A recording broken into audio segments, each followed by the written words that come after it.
尊敬的各位嘉宾，现在在直播间的各位观众朋友们，大家晚上好！欢迎您参加第4届国际营养与生活方式医学峰会。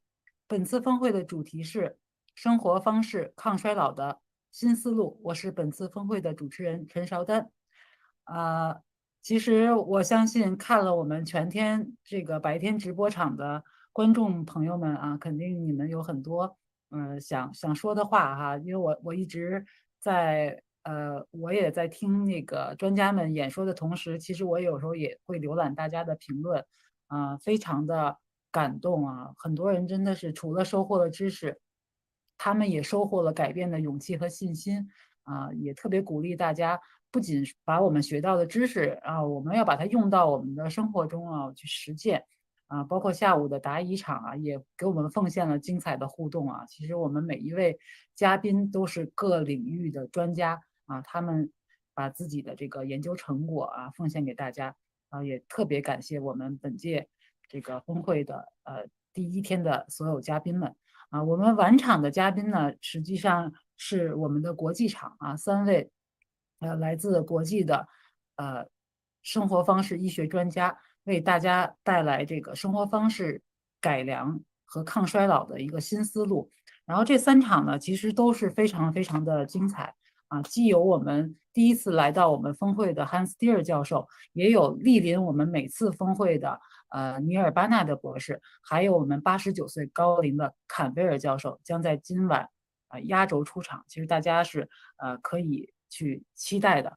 好，那话不多说，然后也请已经到直播间的这个观众朋友们，你们动动手指转发我们的直播间啊，予人玫瑰，手有余香。也特别跟大家报告今天的好消息啊，我们今天观看的这个本届峰会的实时的观众人数，已经在我们下午问答结束的时候，已经将近29万。已经远远的超出了这个我们前3届峰会的人数，特别感恩所有去关注、转发、分享我们的峰会的家人们你们的转发也许真的是改变了这些怎么说，改变了这个就是他人的一些命运啊，让大家也认识到这个生活方式医学的魅力、抗衰老的魅力。好，那话不多说，我们马上就开始我们今天晚场的直播。今天晚场出场的第1位嘉宾是汉斯蒂尔教授，他今天将给我们带来生活方式医学、逆转冠心病和延长寿命的主题演讲。汉斯蒂尔教授呢，他是美国营养学院院士、美国生活方式医学会的创始人之一，罗马林达大学预防医学的临床教授，自1988年以来一直处于生活方式医学和植物性饮食运动的前沿，曾被评为全美健康界20位超级英雄之一。他推出的以社区为基础的全面健康改善方案 CHIP 来预防和逆转常见慢性病，并取得了显著的这个效果。那下面就有请汉斯蒂尔教授给我们带来生活方式医学、逆转冠心病与延长寿命。在教授的演讲过后，将由徐佳博士连线汉斯蒂尔教授，给大家带来我们国际嘉宾的现场答疑环节。然后大家踊跃互动、转发分享，不要走开啊！好，有请。Hello, everybody. I'm so glad to be with you. I'm delighted to be invited by your president to contribute to your special international conference on nutrition and lifestyle medicine and to focus on reversing coronary heart disease and extending longevity.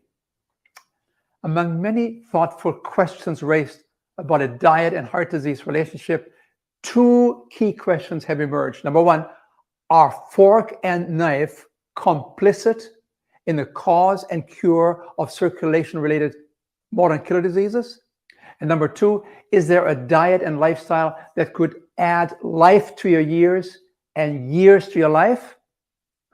We're beginning to understand more and more that most chronic diseases cannot be cured with pills and procedures.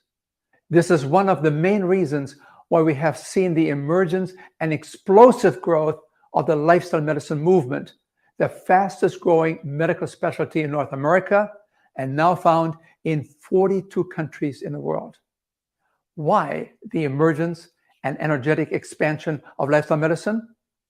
Because today's epidemic of modern killer diseases, such as heart disease and stroke, hypertension and arthritis, and overweight and diabetes, cannot be lessened, assuaged, and mitigated through pills and procedures. The best modern medicine can do is improve the quality of life by managing symptoms. But cures for these chronic diseases are rare and elusive. Well, take coronary heart disease. You get your medications, you get your procedures such as bypass surgery and stents, and yet the underlying disease process continues. Regardless of all those medical treatments, you're going to die with heart disease because we have not found a medical cure for its underlying pathology. Or take diabetes. You had pre-diabetes for 5 years, but you didn't know about it. It developed into full-fledged type 2 diabetes, and eventually you got the diagnosis of the ill. And it was then matched with a pill. But before too long, the dose had to be increased. More medications had to be added, ending with insulin injections. Did these medications stop the diabetes?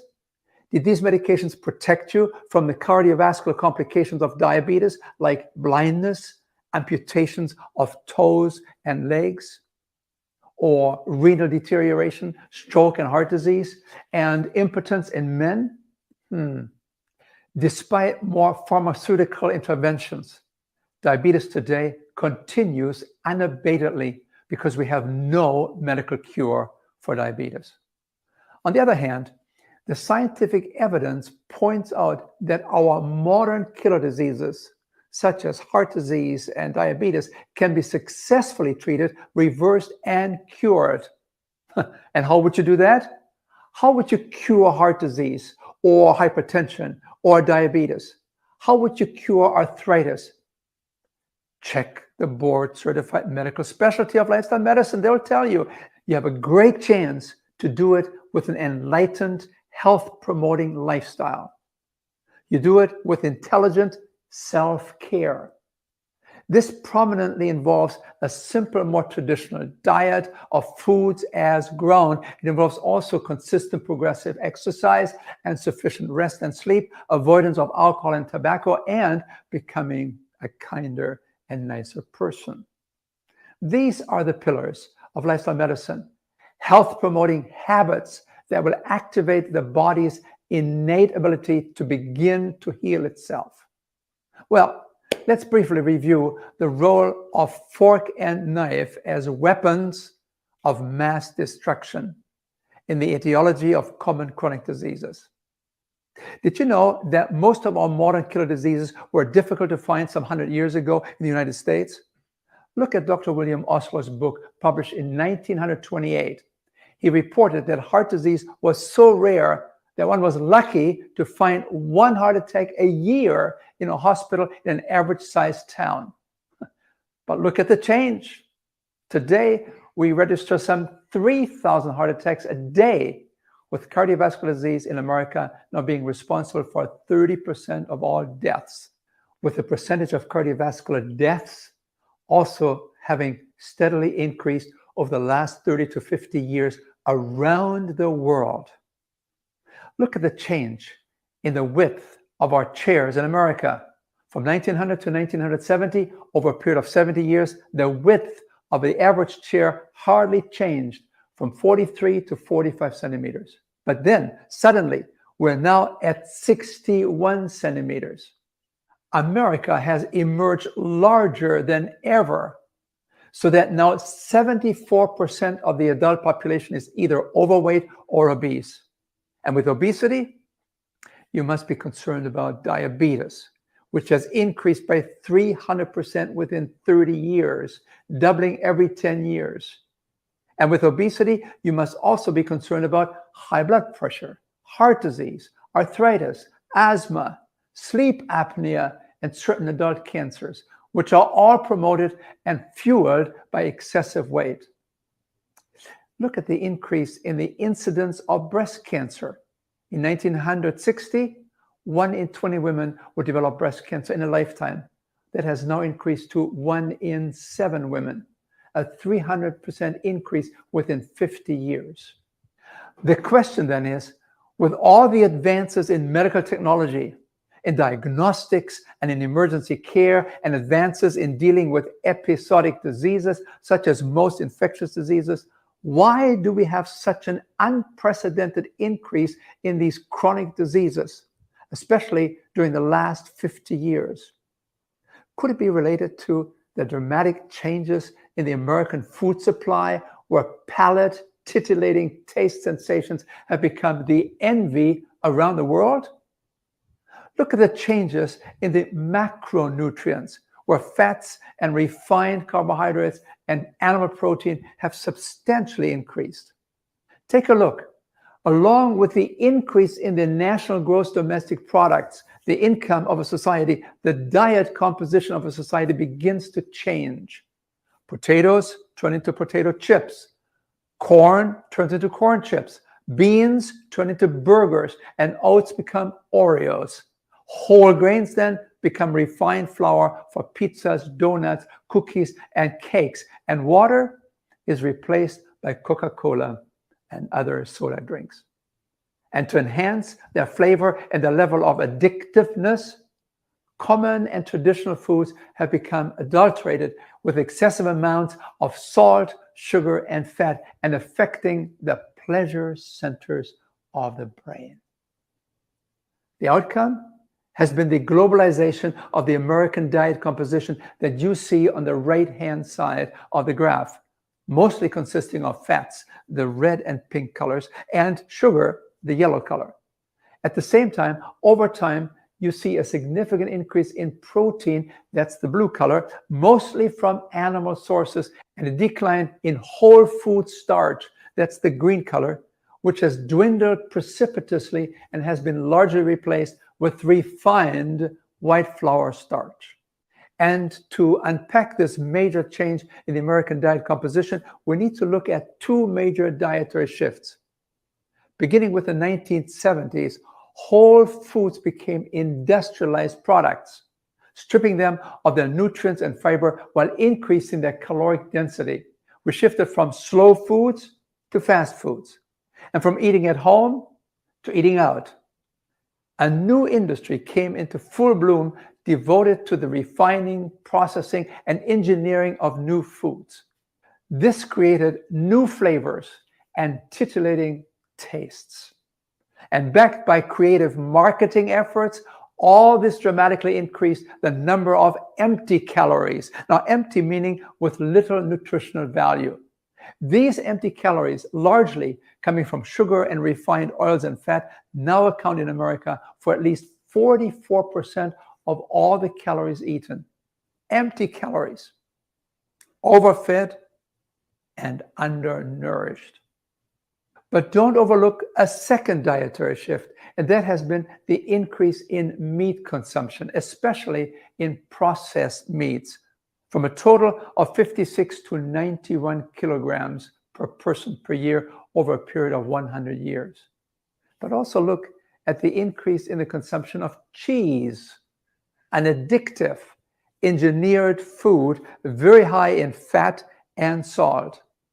Now, with saturated fat prominently related to blood cholesterol levels and thus to heart disease, cheese, with its high saturated fat content, makes a major contribution to the development of atherosclerosis and circulatory diseases. Cheese, be careful. This then is the American diet that everybody wants and clamors for. It's a diet where 55% of the calories come from refined processed foods and 31% comes from dairy and animal foods. And here is the point I want to make. Only 14% of the calories that we eat in America today, only 14% of the calories eaten come from fruits, vegetables, whole grains, not white flour, legumes like beans and lentils, and some nuts. These are traditional foods as they come to us in nature.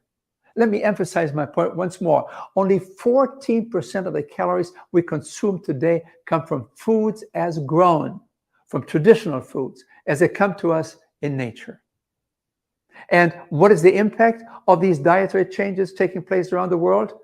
Here's Dr. Walter Willett from Harvard University. He said, epidemiologists, people who study the epidemic of these diseases, have long known that the major determinants of our killer diseases are dietary and lifestyle factors. End of quotes. In convincing population studies, epidemiologists have demonstrated that when countries shift from their traditional diet to this rich Western diet, they will see the emergence of Western diseases within 5 to 10 years. And it's this observation in many countries that has given rise to the concept that Western diets precede Western diseases. Isn't this what has been happening in China, especially affecting the urbanized populations? So let's focus on the heart and the coronary artery sitting on top of the heart muscle, and then look at the inside of these coronary arteries. Here you see the coronary arteries in cross-section. At birth, there are no encumbrances on the inside of the artery. no atherosclerotic plaque, no buildup of cholesterol, fats, and calcium that could narrow the arterial lumen of the coronary arteries. But after 40 years on the standard American diet, we can expect some 50 to 60% narrowing of these coronary arteries. Even so, these blood flow restricting processes are asymptomatic until there's at least some 70% narrowing. You will never know that you have heart disease because it is asymptomatic until you have about at least 70% narrowing. That's why, all too often, for some 40% of the people, the first sign of heart disease is sudden death. However, the underlying pathology called atherosclerosis is not only affecting the coronary arteries, atherosclerosis is systemic. It affects all major arteries from the top of the head all the way down to the feet. There are many diseases in many different locations with many different names treated by many different specialists, but there's only one major underlying pathology, that is atherosclerosis, which then expresses itself as myocardial infarction or angina pectoris when affecting the coronary arteries, or as stroke, senility, memory loss, hearing loss, visual loss when affecting the arteries of the brain. All of these are circulation-related illnesses. They are vascular diseases, including hypertension prominently related to the renal arteries, as well as gangrene, intermittent claudication, and degenerative disc disease. But then you also must be concerned about erectile dysfunction or impotence. Considering the relatively small diameter of the penile arteries, they can easily get narrowed down with atherosclerotic plaques, obviously compromising a sustained optimal blood flow. Thus, erectile dysfunction or impotence can become one of the earliest presentations of vascular disease. It becomes a harbinger, a forerunner, an early announcer of an emerging generalized atherosclerotic presence. Are there any antecedents or predictors for these circulatory diseases? What drives this underlying disease process called atherosclerosis and its inflammatory aspects? Are there any risk factors? Well, take a closer look at this risk arch. The higher the risk factor is located on this risk arch, the more powerful it is in driving this disease. And so the number one risk factor is cholesterol, then high blood pressure and smoking. And then you look at diabetes, obesity, and high triglycerides. And of course, inactivity, stress, and perhaps some genetics, although epigenetics can overrule this, as we have learned. These risk factors, these determinants of atherosclerosis and vascular diseases are related to 3 F's. The first F is the fork, the diet, as designated here by those yellow stars, prominently related to 5 of the 8 risk factors. The second F is for fingers, that's smoking. And the third F is for feet, or exercise. 3 F's. They're largely under our control. We control them. 3 F's. They are largely under our control. Well, who then largely determines our future? We do. It's our habits. The question then is, what habits do we foster? What habits do we nurture? What habits do we support? Prominent long-term health studies carried out at Harvard University suggest that 70% of stroke is preventable, 71% of cancer, 82% of heart disease, and 91% of type 2 diabetes totally preventable if we could make some lifestyle changes. And experts estimate that some 80% of these modern killer diseases could be prevented by making significant changes in diet and exercise. Now, we discussed fork and knife as weapons of mass destruction. What would happen, however, if we use fork and knife differently? Could we possibly discover them as instruments of hope, health, and healing in arresting and reversing our lifestyle-related chronic diseases? Let's look at what happened to President Clinton. In 2004, at the age of 58, the president underwent quadruple coronary bypass surgery because of chest pains. 6 years later, in 2010, with recurring chest pains, he underwent a double stenting to keep the restenosing arteries open. I was lucky I didn't die of a heart attack. Former President Clinton, like too many people, was busy. And for years, he ignored warning signs from his heart. But in 2004, during an exhausting book tour, there was something different.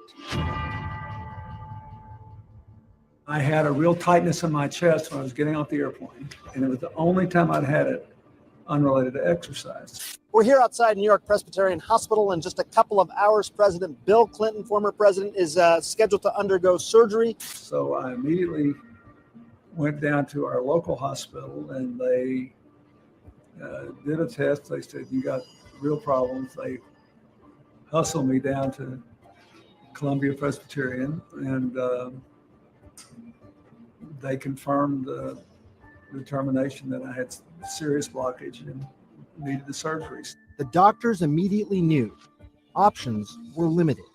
The 58-year-old Clinton needed to have his chest opened, his heart stopped, and surgery performed. There's no medical treatment for reversing the obstructions that have already formed in his blood vessels. I got Hillary and Chelsea there, and all I remember is it was happening fast, and everybody who cared about me was scared, and I felt rather serene. I thought, gosh, we dodged a bullet. I didn't have a heart attack. On Labor Day in 2004, Mr. Clinton had 4 blood vessels bypassed. Starting this morning around 8 o'clock, he had a relatively routine quadruple bypass operation. We left the operating room around noon, and he is recovering normally at this point. So I think right now everything looks straightforward. Another life saved. Really?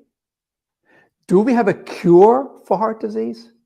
Would bypass surgery be the answer, the cure for President Clinton? Yeah, 6 years later, he is readmitted to the hospital with recurring chest pain. With his reputation of being a big lover of fast foods and now being in the hospital again, his cardiologist at New York Presbyterian Hospital wanted to protect the president from being seen as the victim of his own dietary lifestyle. And so he made the statement that this hospitalization was not the result of his lifestyle or his diet. No. What we must remember is that heart disease is a chronic condition, he said. We don't have a cure for this condition, but we have excellent treatments. Well, let's take a look at these medical treatments. Medical technology provides indeed many successful outcomes for acute and episodic diseases that come and go. We are unexcelled in diagnostics and in emergency care. And for heart disease, we have many treatments, but cures are rare and very elusive. Take bypass surgery. This year in America, we will do some 400,000 of these major surgeries. And yet, within 12 to 18 months, about 40% of these grafted vessels are no longer functioning. We're talking about a 38 to 46% graft failure. The graft has become affected by atherosclerotic plaques because apparently very few, if anyone, has told these patients, look, you have been given a second chance. And now you must really take advantage of that. If you want to keep these grafted vessels open and prevent the other arteries from clogging up, then you must stop smoking. You must get into a daily exercise program. And you must become committed to follow a more traditional diet that's whole food, plant-based. So limit your cholesterol and your fat intake. It is critically important. In a major Newsweek magazine article, the authors made the argument that probably 80% of these bypass surgeries could be avoided, could be replaced, could be taken care of in a different way through a lifestyle medicine approach. They refer to the research studies of Drs. Ornish and Esselstyn, who had reversed and scientifically documented that these atherosclerotic plaques in the arteries did indeed begin to melt down. They regressed, and often within less than a year. Well, amazing, isn't it? But what about statin drugs? They may be helpful in secondary prevention of heart disease, but disappointingly ineffective in primary prevention. Large studies have shown that these drugs lower the cholesterol by some 30%, but this pharmaceutical cholesterol lowering did not protect the heart or extend the life expectancy of a patient in this high-risk primary prevention setting. And here is the editorial in the Journal of the American Medical Association by the editor. She wrote, "We have underestimated the risk of statin drugs, approaching 20% of patients at risk for muscle aches and pains and at risk for developing diabetes and memory loss." And then she continued, "If we give 100 men who never had a heart attack before, if we give these 100 men these statin drugs for 5 years, we might expect to prevent how many? 1 to 2 heart attacks." Imagine you take 100 men at risk for a heart attack and you give them these statin drugs to lower their cholesterol by 30% for 5 years, and what you might get is a likely benefit of preventing 1 or at the most 2 heart attacks in 5 years of using these medications. And then she asked the rhetorical question, well, what shall we do? And she answered, a healthy lifestyle, a simple diet, and daily exercise. On the other hand, the pharmaceutical mantra, for every ill, there's a pill, may have been successfully used with many infectious diseases. I mean, we can stop a urinary tract infection in 10 days with antibiotics. We can do the same thing with bronchitis. 10 days and the bacterial infection is gone. And so when it comes to chronic diseases, however, people have similar expectations. But most chronic diseases are not caused by some bacterial pathogen that an antibiotic drug can knock out within a couple of weeks. No, our modern killer diseases are largely diet and lifestyle related. They relate largely to our habits. Have we perhaps oversold the idea that for every ill there's a pill? Look at the data from the American Centers for Disease Control. It shows that prescription drugs were responsible for 246,000 fatal adverse drug reactions. This makes prescription drugs the number 3 cause of death in America, responsible for 11% of all American deaths. So take a look at this picture. What do you see? Well, you see people in green uniforms, and they're all having mops in their hands. I see water on the floor, lots of it, and they're trying to keep the floor dry. They are so devoted to their task that they may even forget to make time for their families or to play golf. They are just devoted to only one thing in their professional life, to keep the floor dry. They're even passing out umbrellas to keep people that are there to keep them dry. But take a closer look. What's the problem? What's the real problem? What's wrong with this picture? Well, would it not be smart to look for the cause of the flooding, namely the leaking pipes? What we need here, then, is not more mops. What we need here is not more doctors, more nurses who take care of the symptoms, the water on the floor. No, what we need here is a plumber who takes care of the cause of the flooding. Now, of America's national medical budget, 86% is spent on managing the symptoms of chronic disease. We are not curing these diseases. We are merely managing their symptoms to improve the quality of life. But cures are rare and elusive. Instead of pouring most of our efforts into symptomatic relief, should we not take the offensive in tackling the causes of these modern killer diseases, our cultural lifestyle patterns, our habits, and our health eroding practices? These are the causes that cannot be cured by some mechanical device or by some magic pill. Look at this chart more closely. In 1960, we spent 5% of our income as a society on medical care. As you move to the very right-hand side, you see that in 2020, we spent some 20% of our income on medical care, from 5% to 20% of our income. And yet, during those last 60 years, our chronic diseases have not become less. Instead, they have markedly increased because our culture and our personal choices are promoting a lifestyle that is aversive to health. It undermines health. But can you really reverse these diseases? The first major indication occurred during World War II. In 1940, Nazi armies invaded Norway, occupied the country, took all the livestock to feed their soldiers, and the Norwegian people had to settle for a simple food, simple diet of mostly homegrown foods. What was the result?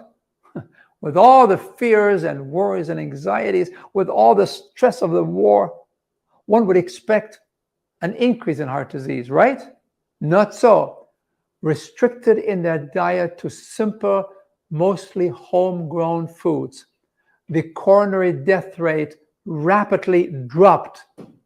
But look what happened after the war was over in 1945. People returned to their pre-war diet, and the diseases came roaring back. In 1990, a young cardiologist by the name of Dr. Dean Ornish published a report in the Lancet Medical Journal that shook up the medical establishment. Dr. Ornish spent 1 year studying 48 men with advanced heart disease. Many of them were candidates for coronary bypass surgery. And here's what he did. He randomly assigned the men to two groups. Both groups were asked to quit smoking and to walk daily. In addition, the first group practiced stress management and followed a strict plant-based whole food diet with only 7% of the calories coming from fat and with virtually no cholesterol. The second group was given the standard American Heart Association's prudent diet for heart disease.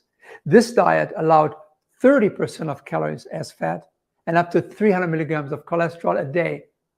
At the end of the year, when the results were presented at the scientific session of the American Heart Association in Washington, D.C., they became front page news all over America. Dr. Ornish reported that those on the very low-fat, plant-based whole food diet, number one, dropped their cholesterols by 24% in the absence of any medication. Number two, the repeat PET scans of the coronary arteries taken at the end of the 1 year study demonstrated very clearly regression of atherosclerotic plaque in 82%. And number three, the older men with the most advanced disease had the best results. Surprise. Dr. Ornish was able to present scientific evidence that narrowed plaque-filled arteries had widened, allowing more blood and oxygen to nourish the heart muscle. The atherosclerotic plaques had begun to melt down, and the regression process was underway. Now, the group on the so-called prudent diet, however, the second group, had a mere 5% drop in cholesterol, and 53% of their coronary arteries actually showed a progression in their plaque buildup. It got worse. At a press conference, Dr. Ornish then concluded, the moderate diet recommendations of the American Heart Association do not go far enough to effectively influence the progression of coronary artery disease. People with clinically demonstrated disease need to go beyond the present dietary moderate recommendations. Here's a statement to summarize Dr. Ornish's work with heart disease. Dr. Ornish has scientifically proven that people can open their blocked arteries without drugs or surgery. He guides them through a rigorous lifestyle program. Here, the key issue is a very simple plant-based diet with a focus on whole, unprocessed foods, foods as grown, traditional foods. Another physician who advanced the concepts of diet-related reversal of heart disease was Dr. Caldwell Esselstyn. He was a well-known thyroid surgeon at the famous Cleveland Clinic. In the 1980s, he changed his emphasis in his practice and became involved in educating patients of how to reverse coronary artery disease. Single-handedly, he used a very strict whole food plant-based diet to help serious coronary patients who had been described as the walking dead.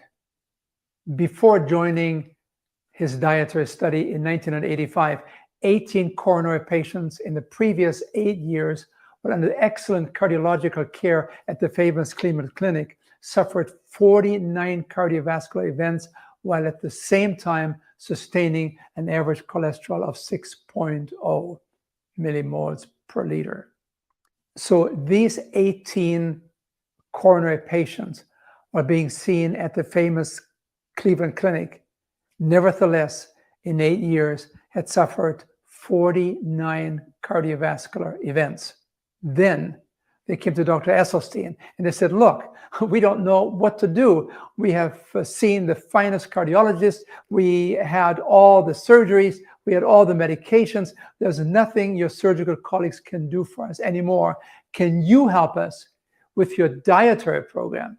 Well, subsequently, Dr. Esselstyn enrolled these 18 patients into his lifestyle medicine program.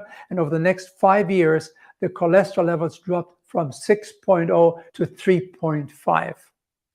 During that time, being now 5 years older, these patients should have had more heart disease, more clinical events, but instead they had none of these events. And then after another 7 years following the program, now totaling 12 years altogether, the cholesterol was still averaging only 3.6 and still 0 cardiovascular events. Think about this. 8 years under the treatment of some of the best cardiologists in the world with the best of medical care, nevertheless, 49 cardiovascular events in these 18 patients. And then these patients now 12 years older, when they should have had more, many, many more cardiovascular events, they experienced none. 0, 0, 0. The way you live is the way you die, isn't it? And here is some of the angiographic documentation of the change. The one on the left side shows the left anterior descending coronary artery. The circle there shows a severe narrowing of the artery, permitting only little blood flow, the obvious cause of angina upon exertion. On the angiogram on the right-hand side, now 2.5 years later, the same artery, the same area, x-rayed. And you see a fully functioning coronary artery with restored optimal blood flow and no more angina. Amazing. So when angina patients follow a strict program using a very low-fat, plant-based traditional diet, angina pain usually diminishes within weeks, in that such a diet decreases blood viscosity. This change in the blood viscosity then facilitates greater blood flow and better myocardial oxygenation. Dr. Esselstyn's 20-year follow-up program on his 18 patients has been published in his book, Prevent and Reverse Heart Disease. Now, we have known now for years that much of today's coronary heart disease can be prevented. But It's exciting to realize that under the proper condition, it is now possible to also reverse and cure heart disease. These revolutionary studies suggest that given the proper diet, we may be able to eat ourselves out of heart disease. Are you ready to take another look at President Clinton after his heart surgeries? Let's take a look. How did you lose so much weight? What kind of diet are you on? Well, the short answer is I went on essentially a plant-based diet. I live on beans, legumes, vegetables, fruit, no dairy, and it changed my whole metabolism, and I lost 24 pounds, and I got back to basically what I weighed in high school. But I did it for a different reason. I mean, I wanted to lose a little weight, but I didn't dream this would happen. I did it because after I had this stent put in, I realized that even though it happens quite often that after you have bypasses, you lose the veins because they're thinner and weaker than arteries. The truth is that it clogged up, which means that the cholesterol was still causing buildup in my vein that was part of my bypass. And thank God I could take the stents. I don't want it to happen again. So I did all this research, and I saw that 82% of the people since 1986 who have gone on a plant-based, no dairy, no meat of any kind, no chicken, turkey, if you can do it, 82% of the people who've done that have begun to heal themselves. Their arterial blockage cleans up. The calcium deposit around their heart breaks up. This movement has been led by a doctor named Caldwell Esselstyn at the Cleveland Clinic, Dean Ornish, whom you know, out in California, the doctors Campbell, father and son, who wrote the China study, and a handful of others. But we now have 25 years of evidence. And so I thought, well, since I need to lose a little weight for Chelsea's wedding, I'll become part of this experiment. I'll see if I can be one of those that can have a self-clearing mechanism. We'll see. I hope you're healthy for many years and get to see grandchildren for many years Me to too. come. That's really the big deal. You know, Hillary and I, we're happy. We love our son-in-law and we admire him, but and we'd like to be around. If there's grandkids, we want to be there to do our part. Mr. President, good luck. Thank you. Thanks for what you're doing. Thanks. And look what happened. The former president with a new lifestyle where food becomes the new medicine. This is the new entertainment style of Bill Clinton since he saw the film Forks Over Knives, which means that when it comes to heart disease, the dietary fork may be more important than the surgeon's knife. Have you heard the saying that the best way to predict your longevity is to be smart in picking long-living parents? You know, the idea we used to have was that genes determined how long we live. Not so. Here's what Harvard researchers found who looked at the life expectancy data collected from some 120,000 nurses and physicians whom they followed for over 30 years. Here's what they found. They estimate that women who practiced 5 simple health habits could expect to live an extra 14 years beyond their life expectancy, while men would live an extra 12 years. The question is, what were these 5 health habits that would give you an extra 12 to 14 years? Well, here they are. Number 1, eating a healthy diet, they found. Number 2, exercising regularly. Number 3, keeping a healthy body weight. Don't be overweight. And number 4, low or no cholesterol. And number 5, no smoking. And what a joy for me to see lives turning around with more than 110,000 graduates from our 30-hour video-delivered complete health improvement program, CHIP for short, and with more than 50 articles published in peer-reviewed medical journals. Here are some dietary recommendations for your consideration. I mean, really, we need a new cow. Low in calories, no cholesterol, no saturated fat, and high in nutrients and high in fiber. This is what it looks like in actual numbers. The contrast between the standard American diet and the more optimal diet is obvious. You want to decisively reduce your fats and oils from about 100 grams on the average to no more than 40 grams. And your cholesterol from 400 milligrams to less than 50 milligrams. Of course, if you are choosing to be a total vegetarian, then your cholesterol intake will always automatically be zero. Now, when it comes to the consumption of added sugar, cut back from the average 35 teaspoons to less than 10 teaspoons a day. And cut your daily salt intake of 10 grams at least in half. And what about fiber?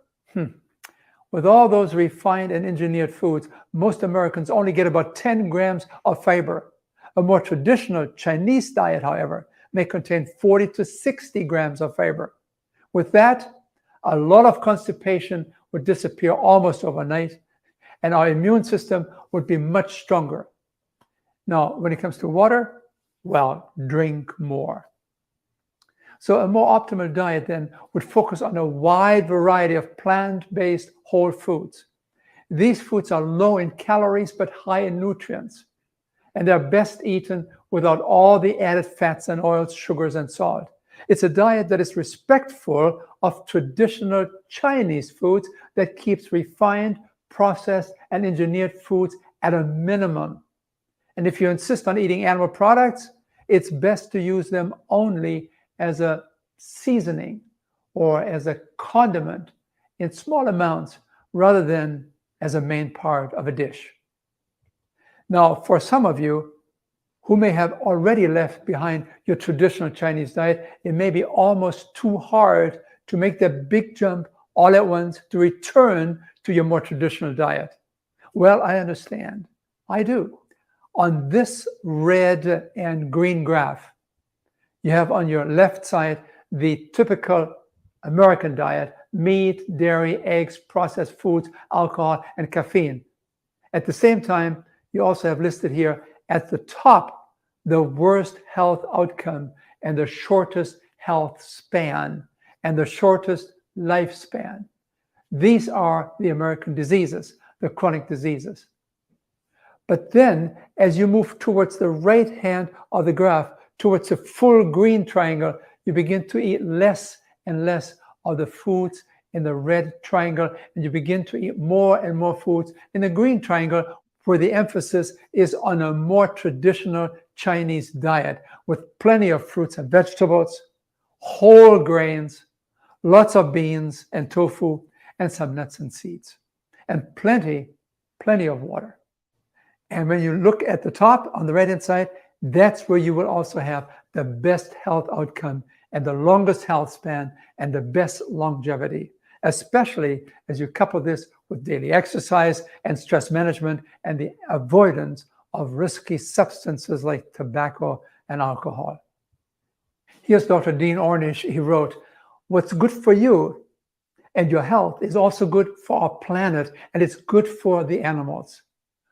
Although heart disease and diabetes will kill more people each year worldwide than all other diseases combined, these diseases are completely preventable and even reversible for at least 90% of the people today if they change their diet and lifestyle. So we have a choice. Moving towards a plant-based whole food diet seems to me a very responsible and enlightened choice on a planet that is fighting for its survival. Fork and knife, they're either weapons of mass destruction or they can be instruments of a healthier, happier, and longer life.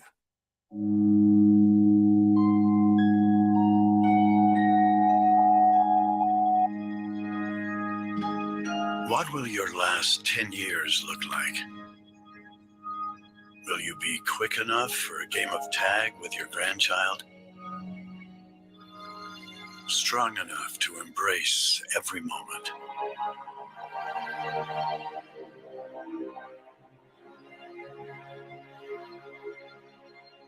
Will you grow old with vitality?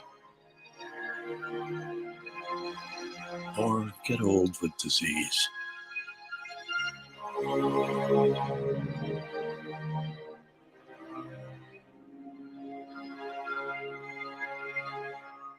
It's time to decide.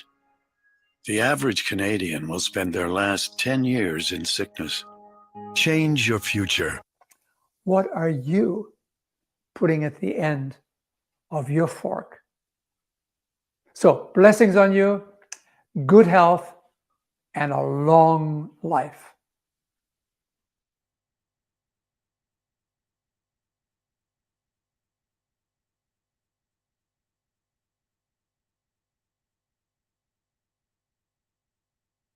“我们应该以和为食在我们人生的最后10年，我们应该如何度过这个选择权不在医院，不在医生，实际上在我们自己的手中你的一些严重的慢性病，实际上是可以通过生活方式的改变而这个治愈甚至逆转，而我们的选择权呢，就是你从什么时候开始，它都是不晚的包括我觉得Diehl教授全程我都是认真的聆听我最感动的就是真的是教授的状态真的是太棒了精神矍铄，然后逻辑清晰，浅显易懂，而且非常的幽默。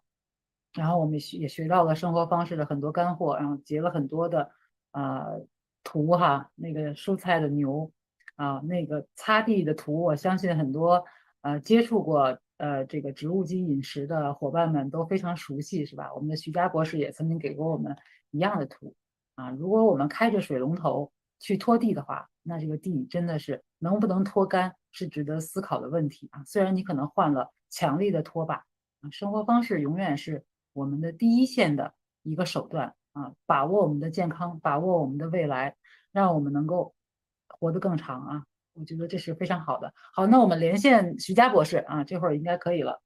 下面是精彩的问答环节。好，我们稍等稍等片刻连线徐佳博士和Diehl教授。我们所有的这个峰会内容都是可以回放的然后回放的这个你可以在非药而愈公众号的后台找到，底部都有我们的回放链接。好，导播老师，现在可以连线博士和Diehl教授。大家可能稍等一下我们这个环节 Dr. Diehl, 需要一 thank 点 you 点 so 时 much for 间 your powerful 你连 presentation 好 on 就可以直 diet 接切 and 过来了。 lifestyle for cardiovascular disease and beyond. Wish our Chinese audience around the world will have more time to listen to your life-saving information. It reminds me of a phrase from Dr. Kim Williams. There are two kinds of cardiologists, vegans and those who haven't read the data. It is absolutely true. We really appreciate your gracing our conference. Do you have time to take some questions from the audience? Yes. All right, great. So thank you so much. So I will move forward with the first question. 关于衰老，有的专家认为是一种疾病，有的认为是一种自然的进程您是怎么看的？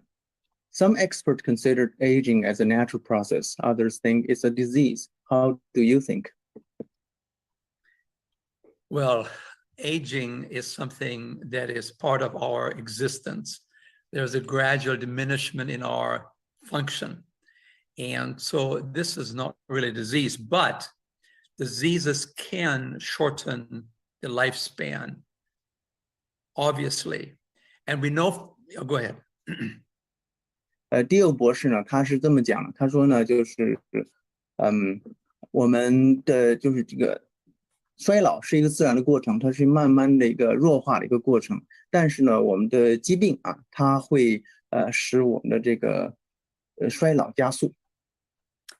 You know, obviously, aging is related with how long people live.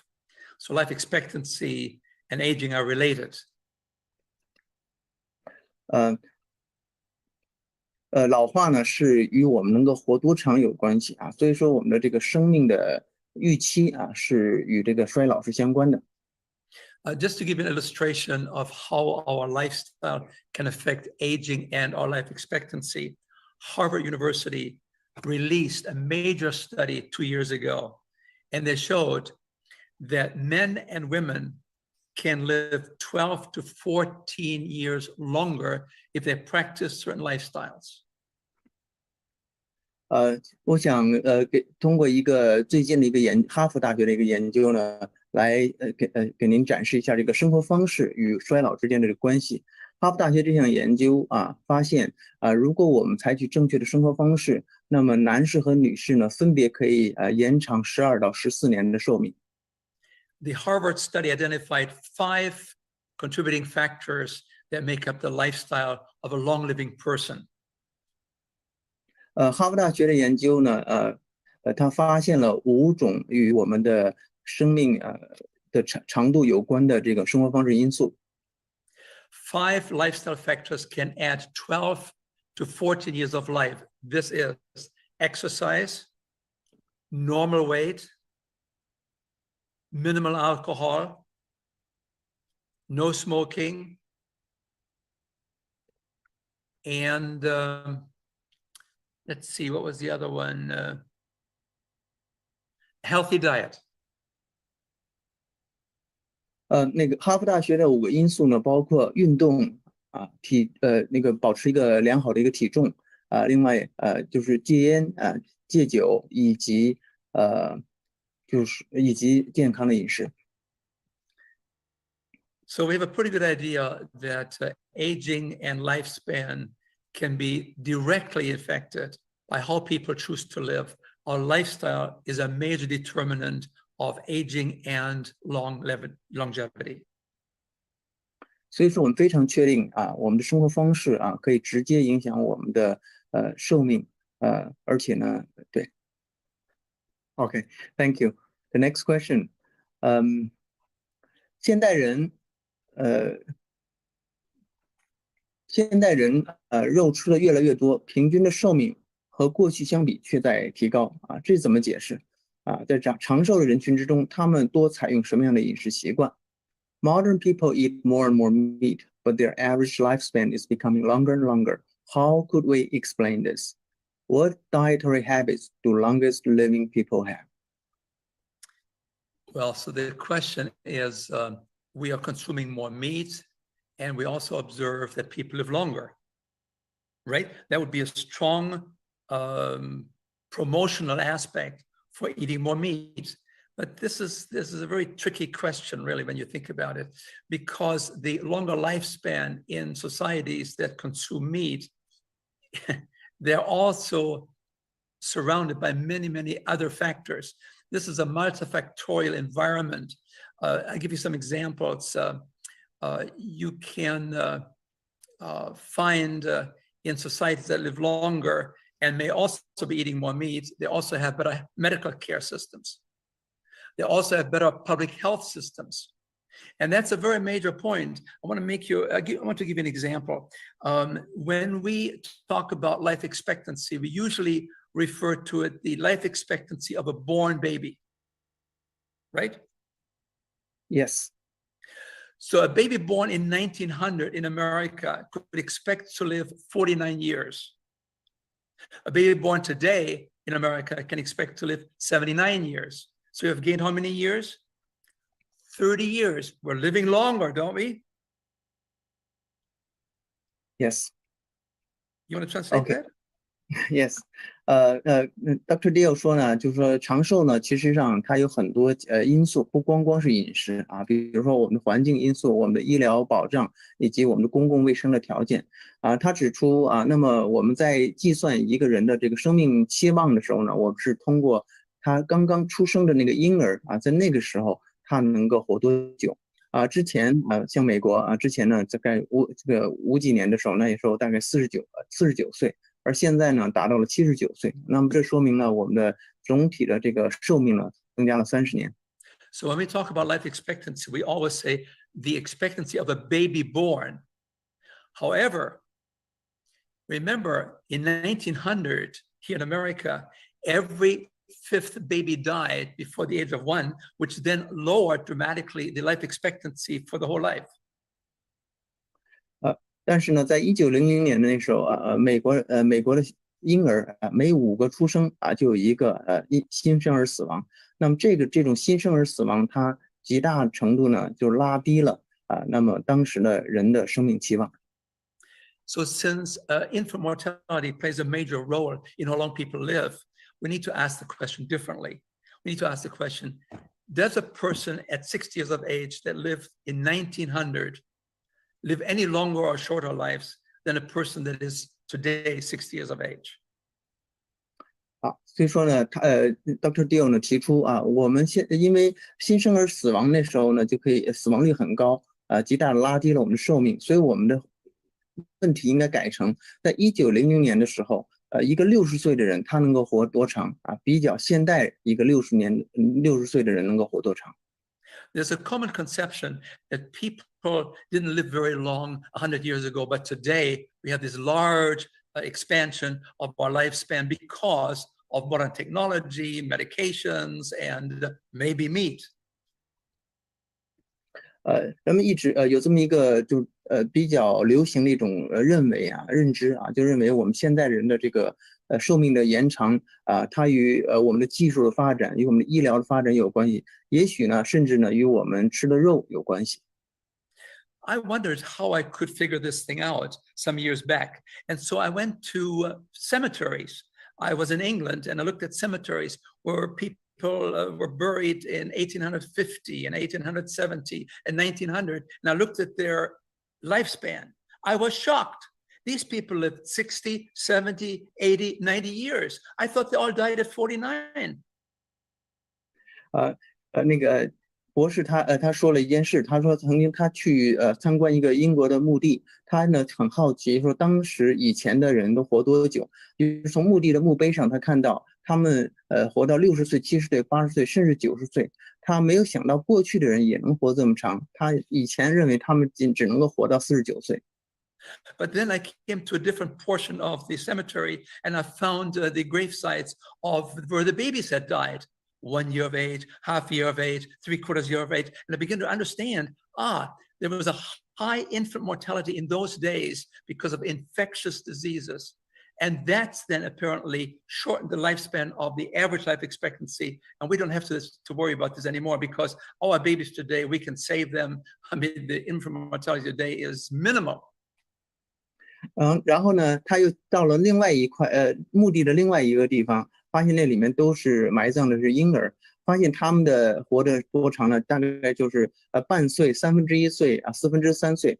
所以他终于他这时候呢，他就意识到，实际之前啊，我们的这种平均的这个生命期望比较短，比如说49岁，主要的原因是因为当时的这种新生儿死亡率太高了。 那时候死亡的主要的原因呢是传染性的疾病。We have to also question the assumption that is often made that we live so much longer today because we have modern medical technology. We can save lives, and we do. But modern technology is not the main reason why we live today as long as we do. The main reason why we increase the life expectancy when we compared life expectancy for a baby today is found in the fact that we develop public health measures. We shouldn't give all the credit to modern medicine. We should also recognize public health measures, clean water, big time. We also have to recognize that it wasn't the antibiotics that turned these infectious diseases around. When they came up in the 1950s, 1945, the life expectancy had already significantly increased because the babies no longer died from infectious diseases because of public health measures. So I want to make sure that we give some credit to public health as well as to modern medical technology. 然后呢，就是我们经常呢认为是当今的这个技术啊，还有技术的这种进步的，使我们这个寿命延长。但是这个不是主要的原因啊，我们应该给更多的这种，就更多考虑是我们的公共卫生的进步啊，比如说我们现在的水啊，有更清洁的水啊，我们还有抗生素等等，能够把这些那个致病菌杀死。所以说我们的传染性疾病会大大的减少。Okay, next question. 老年人到底是应该胖一点还是瘦一点啊？对抗衰老有帮助？素食者体重过轻会不会降低导致免疫力的低下？免疫力差。Should senior people have a higher or lower BMI for healthy aging? Could underweight in vegans cause reduced immunity? You know, age should not play a role in the level of BMI in terms of the weight people have. We should have a weight that is not determined by our age, but is determined by our height, is determined by our gender, and is determined by our bone size. These are the three major factors that really drive the value of certain weights. Now, it's true that overweight is not really conducive for better health. Overweight contributes to cancer, all cancers, almost. Overweight contributes to diabetes. Overweight contributes to hypertension, increases the risk of heart disease and stroke by 2 to 4 times. Overweight has to be something that is a common denominator in increasing the risk for most of our non-communicable diseases. So overweight, we got to be careful. 那个他讲就是我们的我们的年龄应该与 BMI 应该是没有关系，真正的 BMI 应该是与我们的高度、与我们的性别、与我们的这个骨骼的大小来决定这才应该是主要的原因那么我们现在的这种超重现在我们因为等于是因为生活方式导致这种超重它与癌症、与糖尿病、高血压、心脏病、中风，还有绝大多数的这种慢性病是直接的是增加这些疾病的风险。So this is the issue with overweight. Now let's talk about underweight, because that was the question, wasn't it? Underweight is not in your best interest either, because it also increases the likelihood of certain diseases and being no longer properly and optimally functional, especially as people get older. What happens is people, when they get older, they oftentimes have a lower appetite, they eat less food, and they begin to lose weight, and therefore they probably don't get optimal nutritional value coming to their system. So I think we should help our seniors to make sure that they're not moving too much weight as they get older, but to recognize that they need to really put more emphasis on eating the proper foods and more foods. And that means have more whole grain products, have more beans and lentils, have more tofu, have more fruits and vegetables, have more potatoes. These are the kind of things we need to help our seniors to help to understand they need to eat more of as they get older. 当然低体重呢也是不是好的，低体重呢也与一些疾病有关系它有可能会减少我们身体的一些功能。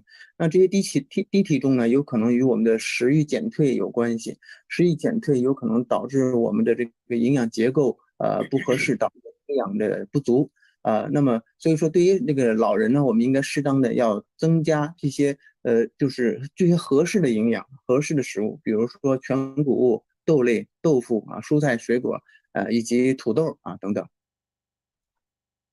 Okay, next question. 椎间盘突出是血管病，那么颈椎的病呢是怎么回事？ You mentioned that degenerative disc disease is related to vascular issues. Does it apply to lumbar discs as well as cervical discs? Yeah, that's a very good question.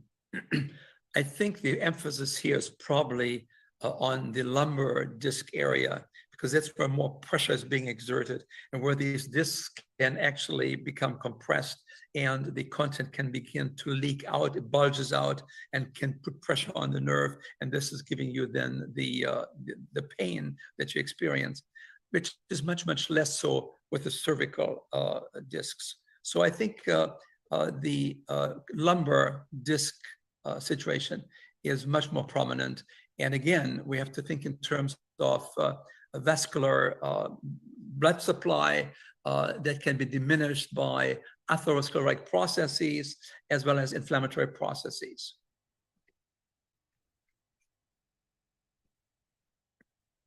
好他讲呢就是这个腰部的话，它可能是更与这个过程与这个血液循环更有关系，尤其是腰部，因为它经过更大的压力。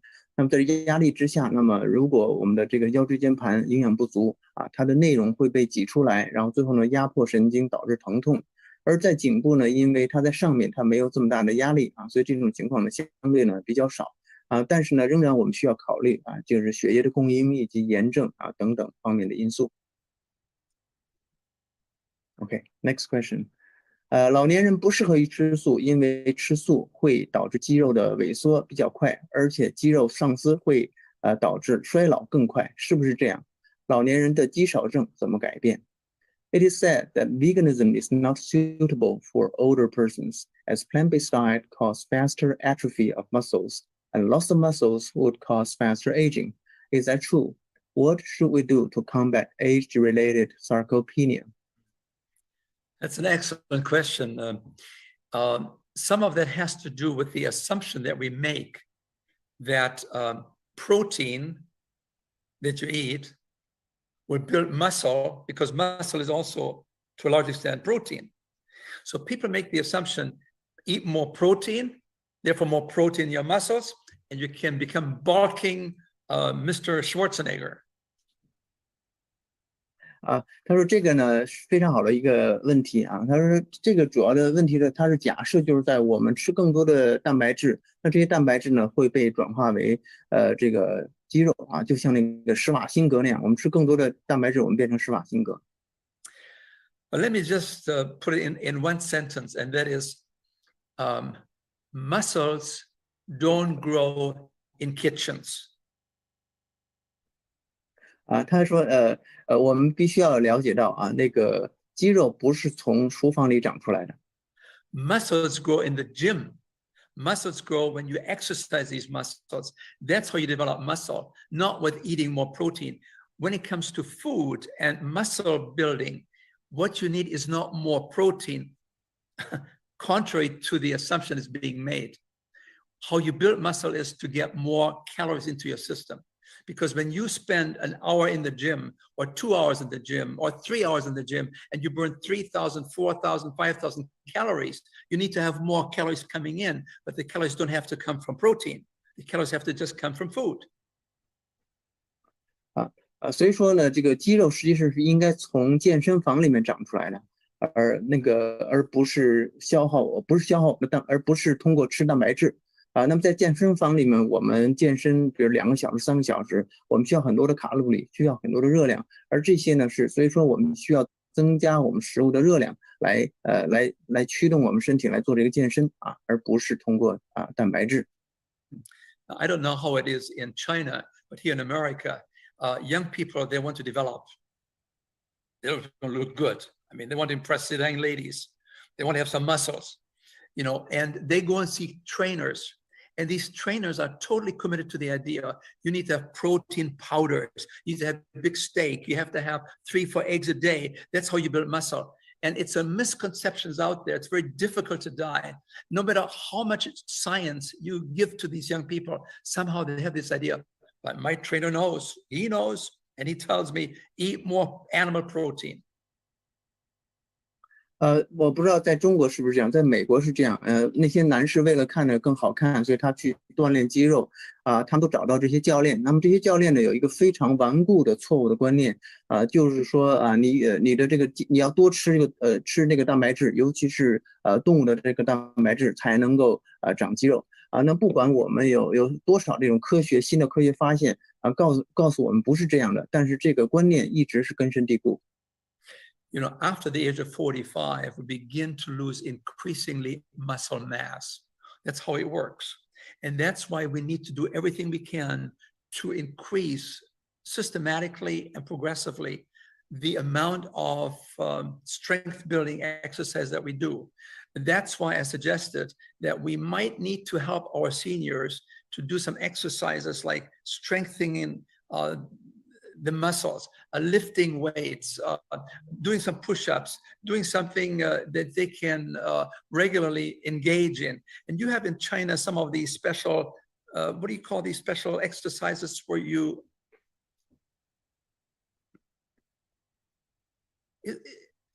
isn't there a special name for Tai Chi? Tai Chi, that's right. Okay. So Tai Chi. that's why I would like to recommend to especially seniors, Tai Chi is a great way to do it, but do more than that. And also don't forget to walk. You know, as you are becoming more urbanized in China and everything is now become motorized, everything is on wheels, we have to really make sure that we find time to set aside some time for actual walking programs. We have to do more walking. We have to do more Tai Chi. We have to do more lifting because we're becoming a society that's becoming very sedentary. And that's how you develop sarcopenia. 尤其呢，在45岁以后，我们的肌肉呢开始流失。我们这时候呢，我们需要系统的增加我们的运动量啊，尤其比如说做一些举重啊，一些阻力的训练啊。那么那么除了这些之外，我们日常我们应该呢增加我们的，比如说步行。那个 Dr. Diehl 非常强调这个步行，以及他提出我们可以多做太极，因为我们现在社会呢基本是一个在那个车轮上的一个世界。我们绝大多数人呢，基本呢都更多的时间都属于静息的状态。OK，next question， 请问癌症的发生是因为平均寿命增加了吗？也就是说，寿命长了就一定会高发 ？Is the increase in cancer rate the result of increasing lifespan? Do longer living persons have a definitive higher chance of getting cancer? You're asking the question about cancer. Let me enlarge this to talk about chronic disease in general. And there has been this misunderstanding that because we live so much longer today, therefore we have to have more of these chronic diseases, because these chronic diseases usually happen when people are over 45, 50, 55 years, right?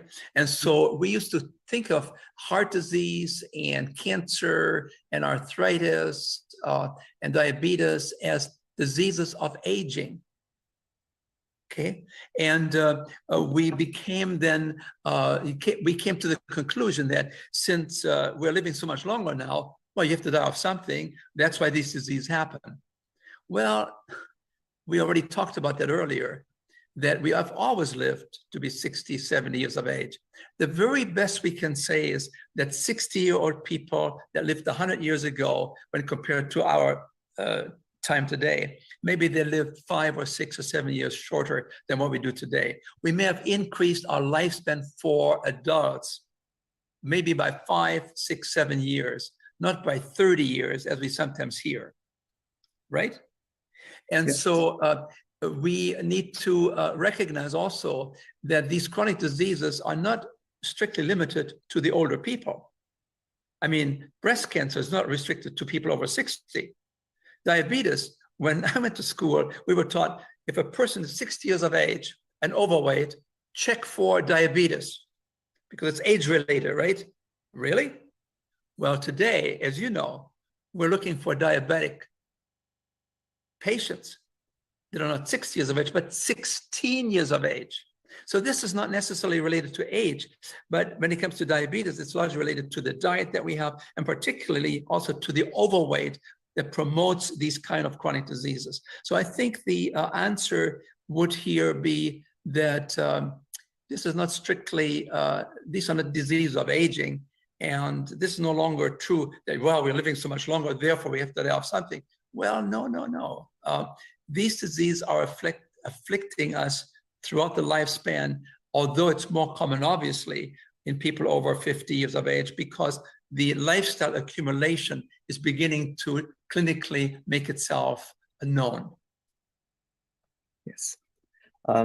那么他说呢，我们把这个问题呢扩展到不光是癌症，而是整个的慢病我们一直呢有这么一个错误的认知，就是我们活得越长我们的这个慢性病就越多，比如说心脏病、癌症、关节炎、糖尿病等等我们管它叫衰老这种衰老性疾病但实际上我们过去也活这么长也许最多比现在少活了5到7年，而不是少活了30年，但是那个时候几乎没有这些疾病所以这个是不能解释的所以说而且另外一个方面呢，我们现在发现慢病不只局限于老人现在很多以前的这个查糖尿病，就是你看他这个人是不是超重，再加上年龄是60岁以上那你就赶紧去看他有没有糖尿病。而现在我们发现的糖尿病，有的是16岁就得了糖尿病所以说不是年龄，而是我们现在的生活方式、饮食由于饮食和超重这些因素所以说呢，这个慢病不是老化而导致的，而是我们的错误的生活方式不断的积累对我们身体的伤害导致的。Okay, next question. Okay, is there any healthy oil that can be used in regular daily cooking? You know, there is a movement here in America in particular that talks about low fat, no fat. It talks about minimal oil, no oil. And this concept emerged when some of the research icons like Dr. Ornish and Dr. Esselstyn used these very, very low-fat diets to begin the process of atherosclerosis reversal. Can you reverse the coronary artery disease? Yes, but you cannot do it by going from the typical American diet to a little bit of less oil. You got to go all the way towards a minimal oil kind of a diet. And this is why the question is coming up today. What kind of oil can we use? Well, you know, this whole concept of using oils is really an interesting phenomenon of the last 50 years here in America. These are fats, these are oils that have been stripped of any nutritional value, and we just give people a refined product that is strictly calories. And it doesn't matter whether it's olive oil or sesame oil, whether it's beef tallow or pork fat, it doesn't matter. Every gram of oil, every gram of fat has 9 calories. So from an obesity point of view, and which is a big problem in America, it's probably best to really cut back on oils all the way as much as you can, because it has no nutritional value and it's very energetic, it's very energy dense. It pushes the calories together. And if you're concerned about overweight, you better really cut back on oils as much as you can. Okay. 所以曾经有这么一个运动呢，就是一个无油烹饪那么这就主要由 Dean Ornish 还有那个 Esselstyn 他们通过用极低密度的这个脂肪来逆转极低脂肪这种饮食来逆转了那个心脏病。所以说在这个过程中必须要用极低的这种油那么所以说呢，这是一个方面。而另外一个方面，在过去50年，油呢是这个油的这个生产就是人们发现的这个油是实际是一种没有营养的一种高能量一种东西，它只有热量不管是哪一种油是那个橄榄油还是什么油每一克都含有9000卡的这个热量。所以说呢，我们如果是肥胖体重超重那么最好就不要吃，因为它没有营养，它是高热量密度的这种食物。So people who are very serious about wanting to reverse their disease processes, particularly when it comes to circulation-related diseases, they're very well advised to go back as much as possible towards as little as possible fat, oil, and grease. That's an important lesson that we have learned from the regression studies dealing with atherosclerosis. On the other hand, people come to me and say, well, but Dr. Diehl, we need to have some essential fatty acids. And my response is, well, you just need about 2%, 3%, at the very most 4% of all your calories to come from fats, from fatty acids. And these you can get very, very nicely from some of the best fatty acids, the best oils, the best fats that you can find in nuts, in flax seeds, in chia seeds. They're absolutely marvelous. And you can very easily get your 2 to 3 to 4% of the fatty oils that you need. So it's not a big issue. In general, when people are not yet struggling with wanting to reverse a circulation-related disease, then we usually say, well, why don't you perhaps limit your fat content to about 10 to 15, at the very, very most 20%, in contrast to the 35 to 40% that we take here in America. So cut your fat at least in half. If you're not yet worried about reversing disease process, if you want to do something about reversing disease process, then go back as much as you can to maybe 5 or 10% fat, and you're fine. 所以说呢，如果想逆转疾病那我们真的是要低油那么另一方面，实际上我们还需要必需脂肪酸，但这必需脂肪酸只要占我们的需要的供能比的2%到4%，实际就已经够了。而这些呢，可以从这些最好的脂肪，可以从我们的比如说坚果呀、我们的亚麻籽，还有奇亚籽等等啊来获得啊。所以说总结一下，就是如果我们不需要逆转啊，我们只要把我们的脂肪供能比控制到10%到15%，最多20%啊，那么就可以了。但是你如果想逆转疾病的话，那我们就尽量的把它降低啊。I mean, many times we really don't need oil to cook food. I mean, the other day I wanted to surprise my wife, and I said, I want to invite you to a special supper that I'm going to prepare for you. She was very shocked because I'm a German man, and German men usually don't do this, at least not traditionally. And so I made a stir fry for her. And I didn't use any oil whatsoever. And it was absolutely marvelous because, you know, when you start your stir fry, usually with a good foundation of onions, and then you have some carrots, just to start the process.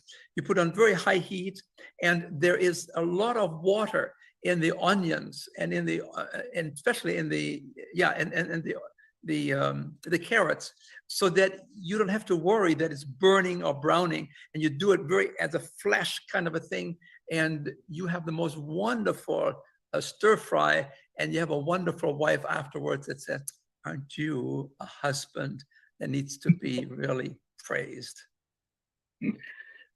很多时候我们不需要用油来烹饪啊。他想讲一个故事，就是他是一个德国人，他太太是一个，他呢有一次他要跟他太太说，他要给他做一个非常棒的一个炒菜啊，结果呢它是一个无油的炒菜，非常非常的好吃啊。他是用洋葱啊，用那个胡萝卜啊等等这些蔬菜，然后他在高温的这个加热的时候呢，它里面的水呢就会出来。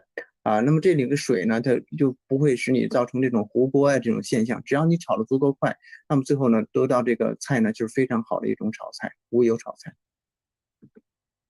Okay, next question.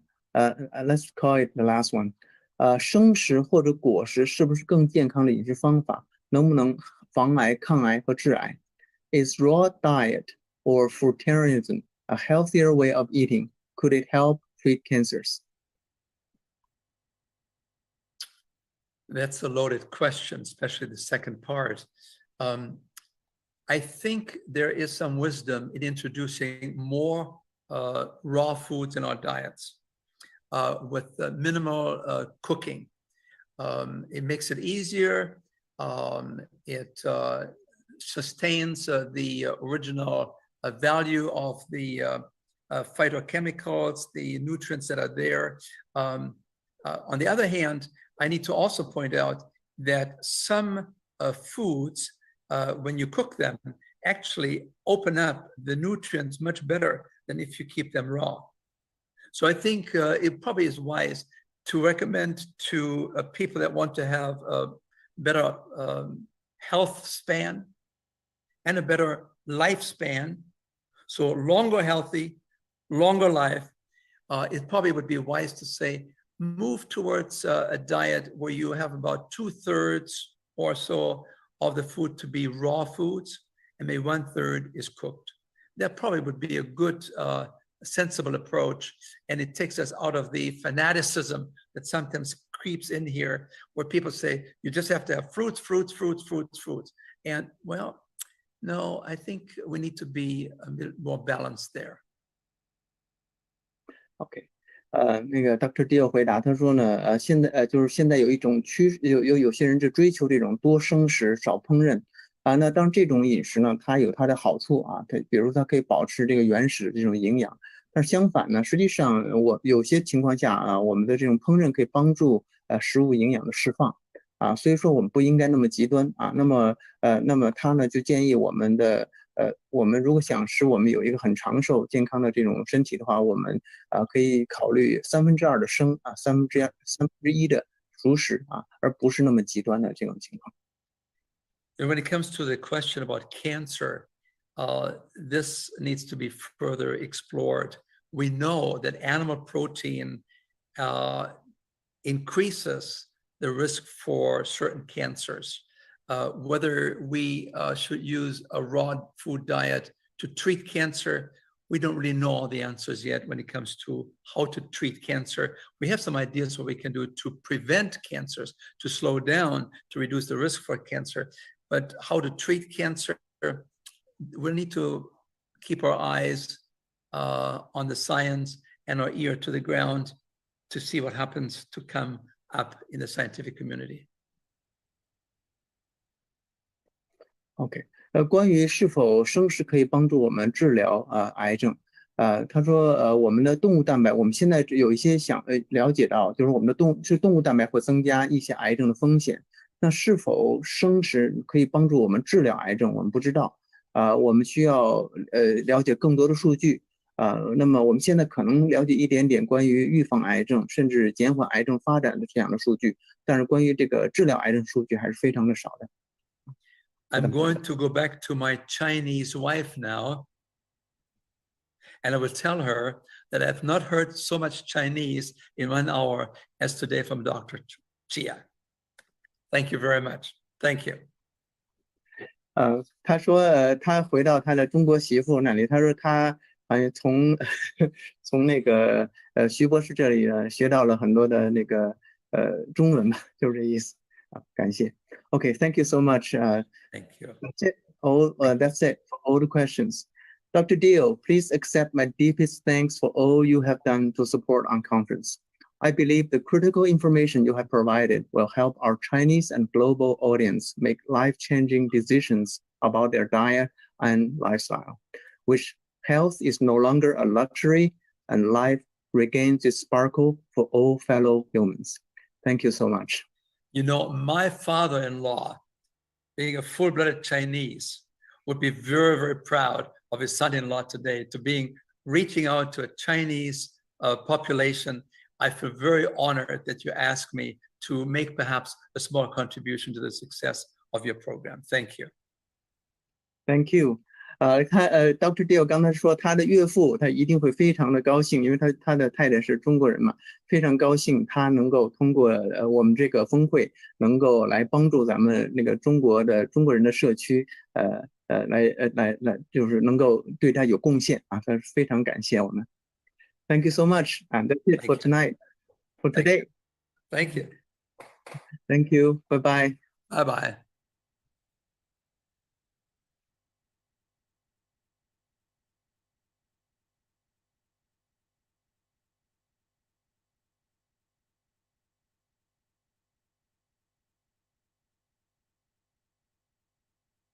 非常非常精彩的这个互动分享。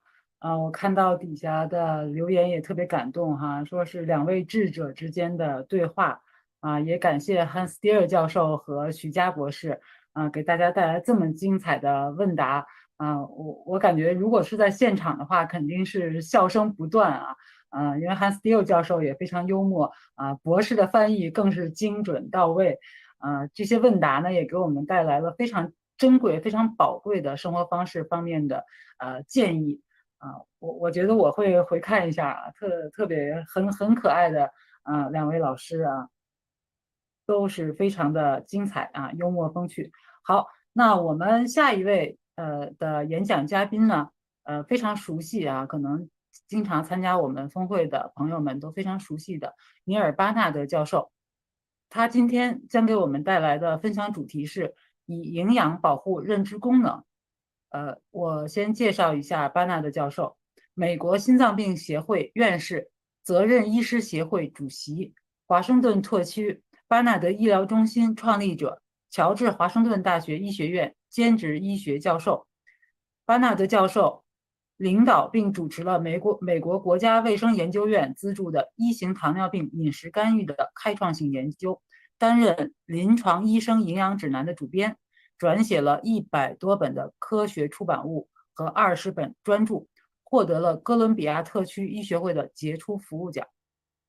今天呢，巴纳德教授给我们带来的演讲题目是以营养保护认知功能。大家知道，其实在老龄化社会里，其实一个很可怕的疾病或者是问题，就是认知功能的衰退。那么这个衰退和我们的生活方式是不是有关系？那么我们又能不能够用生活方式或者用营养来保护我们的认知功能呢？好，那我们现在呢，就有请尼尔·巴纳德教授来给我们做主题分享。同样的分享之后，大家不要走开，精彩的问答环节也是我们的博士和巴纳德教授直接连线。好，有请巴纳德教授。Thank you for the opportunity to speak with you today.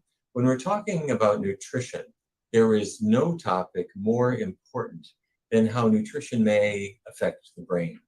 And that's what I'd like to discuss today. How foods might affect our cognitive function, whether some foods might harm us or others might actually be beneficial. Let's get started. Memory problems can occur to anyone. We might have a mental lapse.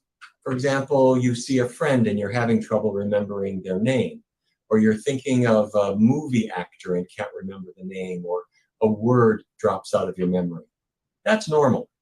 But if it's happening every day, if it's happening throughout the day, we have a term, mild cognitive impairment, that refers to that condition. You're still yourself, but your memory is not what it used to be. However, when researchers are looking for more comprehensive problems with learning and remembering, problems with reasoning, problem solving, visual spatial ability can be impaired. That's if I ask you to draw a clock or to draw a face, do the pieces get in the right order? That's visual spatial ability. If there are problems with language or changes in personality, these 5 domains would suggest to us that if we're seeing impairments in all of these, could be Alzheimer's disease. Now, needless to say, Alzheimer's disease is not something that any of us welcomes, because when you get Alzheimer's disease, you lose everything and everyone who ever meant anything to you. There is a gene called the ApoE epsilon 4 allele, and if you inherited this gene from one parent, your risk is tripled. If you inherited it from both parents, you have 10 to 15 times the risk of developing Alzheimer's disease compared to people who don't have that gene. Well, let me show you how we are remembering, how the brain works, and how certain foods might affect it. In the middle of this section of the brain, you see that red crescent. That's the hippocampus. And the hippocampus is really the center for memory. But when you look into the cerebral hemispheres, you see something. Between the neurons, between the brain cells, are beta amyloid plaques. And these are accumulated protein that's coming out of the neurons, and it's entering a little cluster almost like a meatball, but it shouldn't be there. So it's a bit like an old-fashioned meat grinder that has the meat coming out and it forms these balls, and they're in your brain. Well, we don't want that. Researchers in Chicago started to discover some interesting leads to preventing that from happening. In the Chicago Health and Aging Project, they recruited a large group of people and they tracked what they ate. And then they tracked who stayed mentally clear as the years went by. And the first food that they picked on was bacon. This pork meat that many Americans and other people will eat for breakfast is very high in saturated fat. That's the fat that raises cholesterol levels. And it's not the main source. The main source is actually dairy products. Dairy products are very high in saturated fat, and meat is as well. So researchers tracked individuals who ate smaller amounts of saturated fat, 13 grams a day, and those who ate larger amounts of saturated fat, about 25 grams per day. And what they discovered was that the risk of developing Alzheimer's was much greater in those consuming more saturated fat, more than double, in fact. Now, if you add up the saturated fat in foods that people eat on a Western diet, eggs, bacon, milk, chicken, or pizza, all of these things contribute a lot of saturated fat, and it ends up putting us in that high risk zone. Now, if we grew up eating rice, vegetables, fruits, beans, tofu, these foods don't have much of any saturated fat and can help protect us. Now, it's not just Alzheimer's, it's also mild cognitive impairment that may be related to saturated fat intake. Researchers in Finland tracked more than 1,000 adults. They followed them for more than 2 decades, and what they found is that those people consuming a low saturated fat diet, think of that as a low meat, low dairy diet, had much less risk of Alzheimer's compared to those having a high saturated fat diet. So here again, we're seeing that avoiding meat, avoiding dairy products, avoiding saturated fat in general reduces the risk, not just of Alzheimer's, but of mild cognitive impairment. And when we isolate this analysis to just those who had the gene, the ApoE epsilon 4 allele, we see the same difference, only more dramatic. We see a much lower risk in the individuals who had a low saturated fat intake, a very high risk in individuals with a lot of saturated fat. What that means is, regardless of your genetic inheritance, a healthy diet seems to be able to reduce the risk of memory problems later in life. Now, pastries have a different kind of fat called trans fats or partially hydrogenated oils. And some people in Chicago eat those too. And what we see is that these contribute to risk also. So what am I saying?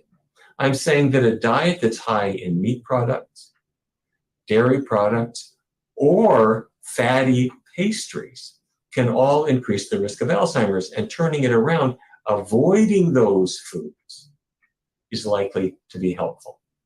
Why is this the case? We don't know for sure, but what we believe is that it relates to cholesterol. Researchers at Kaiser Permanente in the United States tracked cholesterol levels in a large group of individuals, almost 10,000, and what they found is that the higher the cholesterol level, that's going out to the right on this x-axis, the higher the risk of Alzheimer's disease. So what we believe is that what's bad for the heart, cholesterol, is also bad for the brain, Alzheimer's disease. Foods that don't have cholesterol, and more importantly, don't have saturated fat, are going to keep us healthier for our heart and healthier for our brain. That's plant-based foods. Well, is this true? Would plant-based eating actually be helpful? Researchers at Loma Linda University in California gave a partial answer to that question. They tracked people who were health conscious, non-smokers, and those who were meat eaters, as the years went by, had a gradual decline of their cognition, which is what you would expect for older people. But those who were following a vegetarian diet had a much more gentle decline. They were much less likely to lose their cognitive function as the years went by. Okay, so we've talked about saturated fat and trans fats and these plaques that end up in the brain. What else could be in those plaques? Well, there's beta amyloid protein, there's also cholesterol, and there is iron and copper. This may be a bit of a surprise, but iron is something that you need for health, but in excess can be toxic. Here's a cast iron pan, and as you can see, it's rusted. Well, rust is oxidation. This is also true of a coin. If I have a copper coin, it oxidizes too as the years go by. When metals oxidize, when iron or copper oxidize, they release what are called free radicals. These are molecules that are like little piranhas swimming in your blood and taking a chunk out of your cells, including your brain cells. They're like little sparks that are flying around, burning holes in your brain. So if I have excess iron or copper, I'm at risk of having more free radicals damage my brain. So what that means is, if you're cooking with cast iron, it's a good idea not to use those pans very often or throw them away completely and cook in stainless steel instead. If you have copper pipes and the water sits in your pipes all night and then you drink the water in the morning, The copper is now in your water. You want to let that water flow for a while before you drink it. If you're eating meat, meat is not only high in saturated fat, it's also very high in iron and copper. And perhaps the worst of this is liver. It's hard to imagine a food that is less healthy than that. Now, some people take multiple vitamins, and they may have iron or copper in them too. Some that are designed for older people leave out the iron. That's good, but they still have copper in them in many cases. So we want to be very careful about using multiple vitamin supplements and use those that do not have iron and don't have copper. All right, there may be one other culprit, and that's aluminum. The reason that we think that is that in studies in Britain, 88 county districts were tested. Some of them had low aluminum content of their water. Some had very high. The reason that aluminum gets in drinking water is that it's added at the water purification plant to try to settle out the solids, and then you have to carefully remove the aluminum again so that the water is clean. If they're not good at that second step, and there's still a lot of aluminum when people drink it, well, that turned out to be associated with a 50% increased risk of Alzheimer's. The same finding occurred in France. And so we now start to think, there could be something about aluminum that's causing Alzheimer's disease or contributing to it. Where is it? It's in water. It's in aluminum pots and pans. It's even in some baking powders, but you'll also find baking powders that are aluminum free. It's in a lot of processed foods where aluminum is added to cheese or pizza crust or things like that.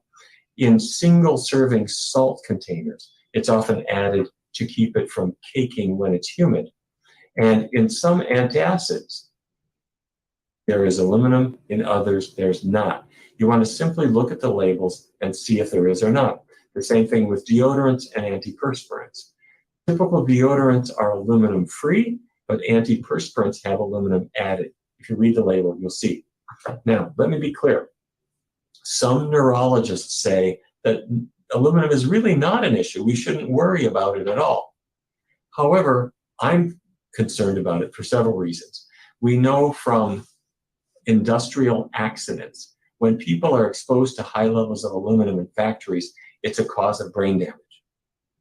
Secondly, we know that there is no advantage to being exposed to aluminum at all. Your body doesn't need it. Your body needs a little iron and a little copper, but it doesn't need any aluminum at all. So while researchers are continuing to sort this out, it's a good idea to avoid it completely. Okay? Now, I've been talking about free radicals and how metals might cause the formation of free radicals that are like sparks in the brain. If that's the case, then I need a fire extinguisher, and I have one. It's called vitamin E.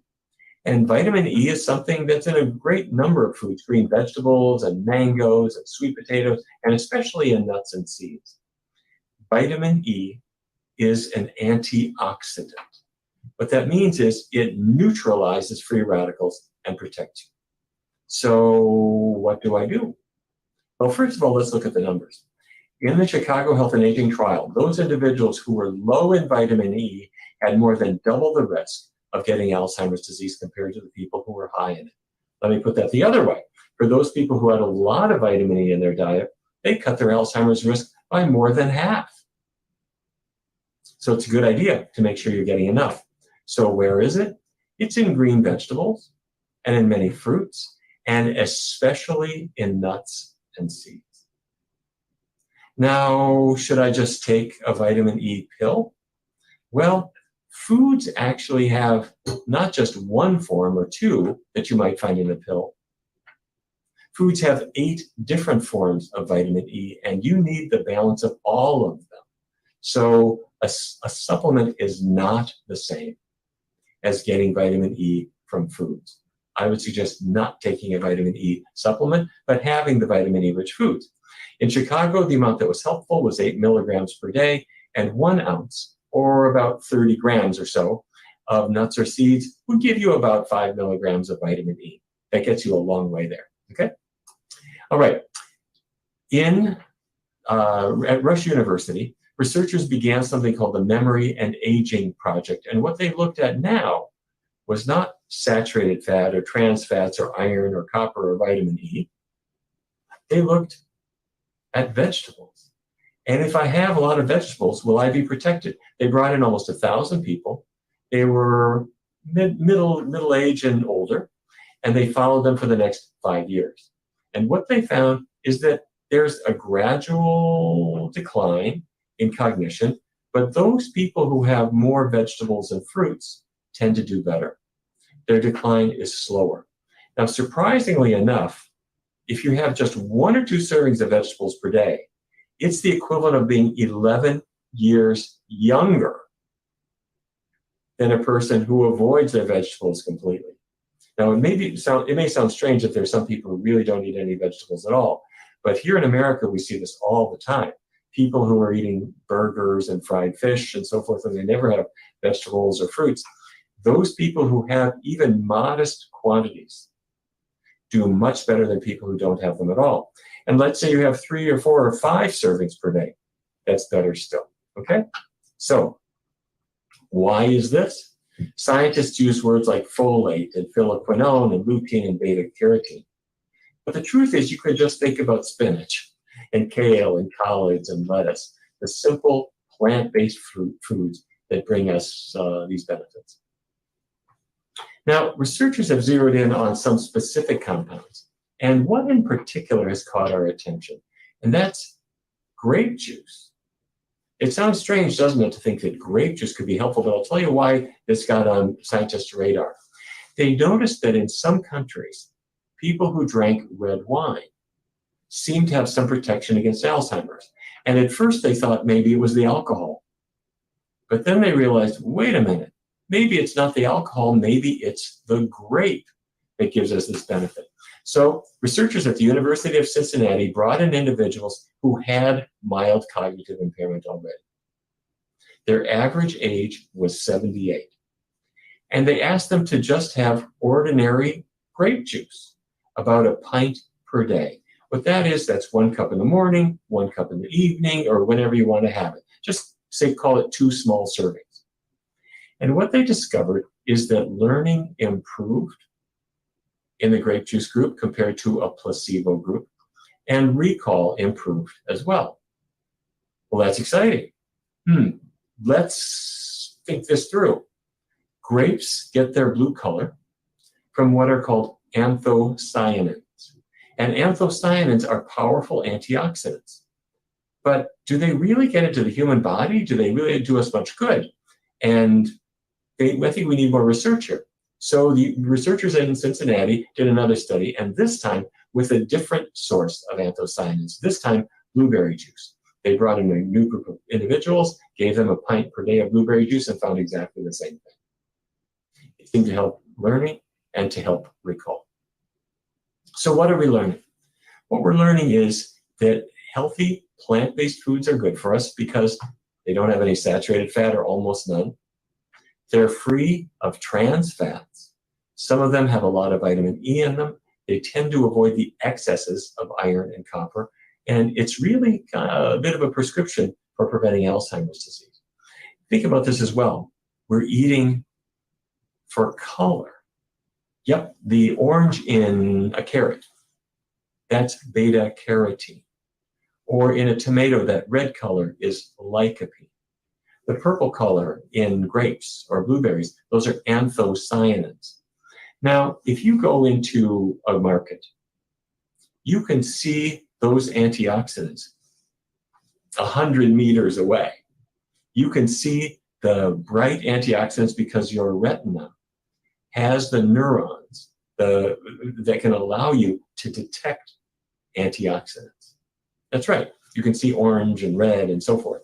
Now, if your cat went to the market, cats have very different vision. They can't see those colors. And that's because they're carnivores. They're very sensitive to motion. They might see a mouse or a rat in the corner and they'll go after them. But your retina, if I can put it this way, is designed to be able to detect antioxidants. Nowadays, unfortunately, we take those same colors and we put them in a bag of candy. But what their real function is, the real function of the retina is to, among many other things, to guide us to foods that are helpful to us, to give them a positive valence so that we're attracted to them. Okay. Now, we've been talking about these micronutrients, beta-carotene, lycopene, anthocyanins. There's one other that's really important, and that's vitamin B12. You need B12 for healthy blood cells and for healthy nerves. The amount that you need is very small. It's about 2.4 micrograms per day. This is essential to have. If you don't have it, your brain really can't function very well. Now, if a person is on a healthy plant-based diet, there may not be much vitamin B12 in it, so they should supplement. And a plant-based diet is the best diet and the healthiest diet, and it's the one I recommend. But let me say a word or two about where vitamin B12 might come from. It's not made by animals or plants. It's made by bacteria. And people speculate that many years ago, before the advent of modern hygiene, the bacteria in the soil or on our vegetables or on our fingers or in our mouths might give us the traces of B12 that we need. That may be true, but modern hygiene has eliminated that source completely. So we take a supplement. Now, meat eaters will get some vitamin B12, but even many meat eaters run low.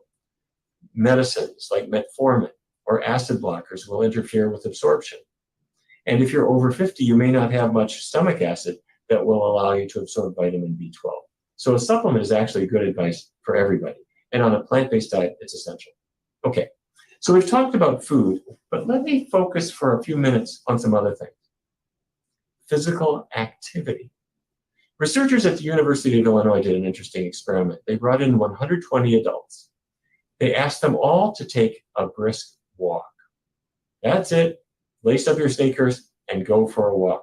And do it 3 times a week. And what they found was that this reversed brain shrinkage, particularly in the hippocampus. You remember that, the seat of memory? And it also improved their memory on qualitative tests. So physical activity is good. Why? Well, think about what physical activity does. It gets your heart pumping. The blood and oxygen go to the brain. It helps the toxins to be removed, or at least you can think of it that way, and helps protect not only the heart, but also the brain. So how do we start? I have my own exercise tips. I suggest you arrive at the airport as late as possible and carry massively heavy luggage and then run for the plane. Pre-pandemic, that's what I did about 3 days a week. Okay, just kidding. That's not what the researchers in Illinois did. They had their own exercise tips. What they suggested was you just start with a 10-minute walk.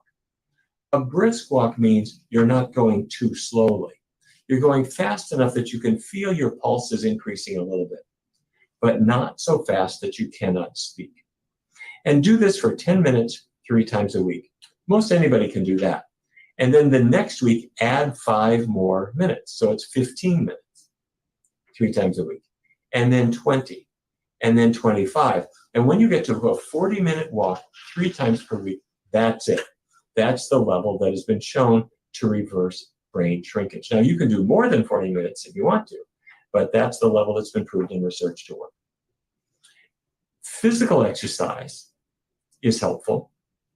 What about mental exercise or cognitive exercise? Researchers in Canada found something interesting. Languages can protect the brain. This makes a little bit of sense, doesn't it? If you're using your brain to remember words and phrases and cognitive networks, that's good. But what if you speak 2 languages or 3 languages? Here, Americans are at a disadvantage. Most Americans only speak 1 language, but those who speak 2 languages have a real benefit, and those who speak 3 or 4 languages do even better. Our friends in other countries often have more opportunities to use other languages, and that's a good thing for them. Okay. Mental activity can be beneficial in many ways. We've talked about languages, but other intellectual activities can be helpful too, whether that's watching documentaries, reading newspapers, doing crossword puzzles or anagrams. All of these things can be helpful to the brain. Why? because instead of having your cognitive structures just sit dormant, we're using them. We're putting them to work, and that's all to the good. Now, whether we're talking about physical exercise or mental exercise, at some point it's essential to stop. You need to stop. You need to rest. You need to go to sleep. The brain can't function if it doesn't turn off a little bit every now and then. Let me show you what I mean. If I attach EEG leads to your head and I watch you sleep, at the beginning of the night, when you're dozing off to sleep, and in the first couple of hours, your brain is involved in what is called slow wave sleep. This is when your brain is integrating words, facts, things you've picked up during the day. It's a little bit like having a desk filled with filing papers and files and things, and giving you the chance to put them away. Put them in order so that you can find them again. That's slow wave sleep. Now, later on at night, when it's getting to the early morning hours, you're dreaming. This is REM sleep, or rapid eye movement sleep. This is when the brain is integrating skills like playing a musical instrument or playing golf or tennis or something like that, or integrating emotions as well. Well, if you're not sleeping, let's say you have a job that keeps you awake for long hours, or maybe you're partying too much, or the neighbors are noisy, or for whatever reason we can't sleep. You can get away with it for a little while, but you'll very soon notice two things. First of all, you're having more trouble remembering words and facts. Secondly, you're grouchy, meaning you're having trouble maintaining emotional equilibrium.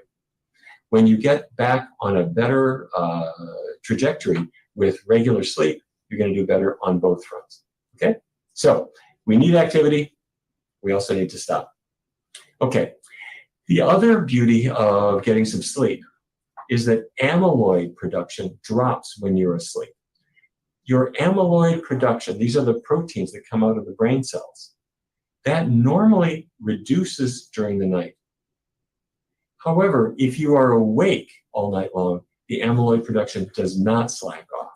So you don't want so much amyloid being produced. You want to go to sleep so that that can shut off too. With that in mind, here is my most important medical device. Yep, that's a clock. When the clock strikes 10, it's time to go to sleep. All right, wait, there is more. I have something else that I have to tell you about. I want to share with you the experience of this man. This is a doctor, Dwayne Gravlin. Dr. Gravlin was working at NASA, our space agency here in the United States. He was a physician, and he was also an astronaut in training. And one day he got home from work, and he drove into his driveway, and there was a woman there. And he walked up to her and he said, may I help you? And she looked at him and she said, Dwayne, don't you recognize me? He said, no, who are you? And she packed him in the car, and they drove to the hospital, and she told the emergency room doctors that Dwayne Gravlin didn't recognize his own wife. That's right. He had gotten home, and somehow his memory had been fractured. He didn't even recognize his wife standing there outside the door. So the doctors examined him carefully and found that indeed his memory was greatly impaired, and suddenly so. They tried to figure out what could be the cause. The only thing they could think of was that he had had a high cholesterol level, and to treat it, he had started a drug called atorvastatin. And the atorvastatin, we thought, was safe. And it does lower cholesterol levels, but maybe that was an issue. So his doctor said, stop the atorvastatin. Let's see what happens. And what happened was his cholesterol level went back up, but his memory recovered. So because his cholesterol was high, they started the atorvastatin again, but at half the dose. And within just a matter of a few weeks, his memory was wiped out again. So they then put the atorvastatin in the wastebasket and wrote to the Food and Drug Administration in the United States and said, there's a problem with atorvastatin you need to know about. And they have now had thousands of reports of individuals who have had memory impairment caused by not just atorvastatin, but other statins as well. The reason that's important is that 90% of people on statin drugs do not need them. What I mean by that is they are being prescribed to try to counteract the effects of a diet that's high in meat and in dairy products and other sources of saturated fat and cholesterol. If you change the diet, cholesterol levels will go down and you don't need the statin anymore. So the approach to high cholesterol levels should be a dietary one, and statins should only be considered in cases where the diet did not work. And nowadays, people are even more conservative about statins than that, because we now know they have many side effects. Don't get me wrong. I'm not saying that this side effect is common. It's not. It's rather rare. But it illustrates that medicines in general can often cause brain problems. And there are a great many medicines that will do it, not just cholesterol-lowering drugs, but midazolam, which is often used before surgery, sleeping medications, antidepressants, antihistamines, drugs used for anxiety, drugs used to treat high blood pressure, and acid-blocking drugs. All of these, unfortunately, can affect memory in some individuals. If you or somebody you know or a patient has a sudden onset of memory problems or other mental status changes, one of the things you want to do very soon is go into their medicine cabinet and open it up and see what's new. If they're on some new medicine or a new combination, sometimes that can be the explanation of their memory problems. Since Dr. Gravelin's report to the FDA, we have seen many, many people who were in nursing homes and unable to function, and they were on statins. And when they stopped the statins, they were able to recover their memory function and pack up their bags and go back home. I'm not saying we don't need medicines. We often do. But what we do need to do is to realize they have side effects. Okay, so let's check our scorecard.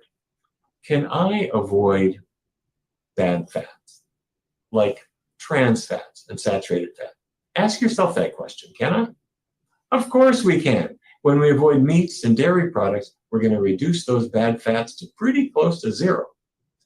Can I avoid excess metals? For example, excess iron, excess copper. Can I avoid them? Of course we can. Now that we know where they are, it's a relatively easy matter to reduce our exposure. Can I have vitamin-rich foods like fruits and vegetables? Well, you're probably doing this already. And if not, it's easy to build them into your routine, whether you're having them as part of the meal or as your dessert or even at your breakfast. Can I take a vitamin B12 supplement?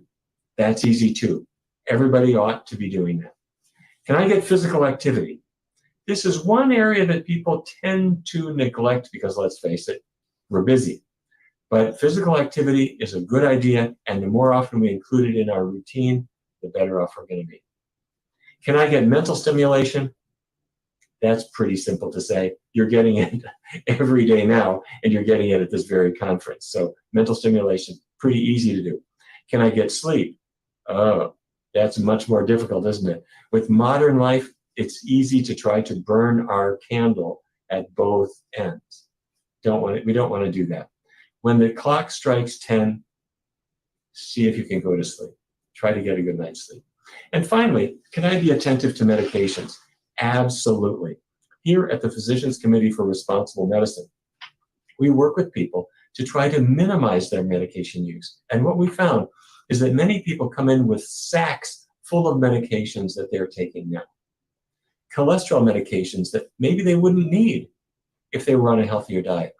Diabetes medications that can often be reduced and sometimes eliminated when people improve their diets, particularly to a healthy, low-fat, plant-based diet.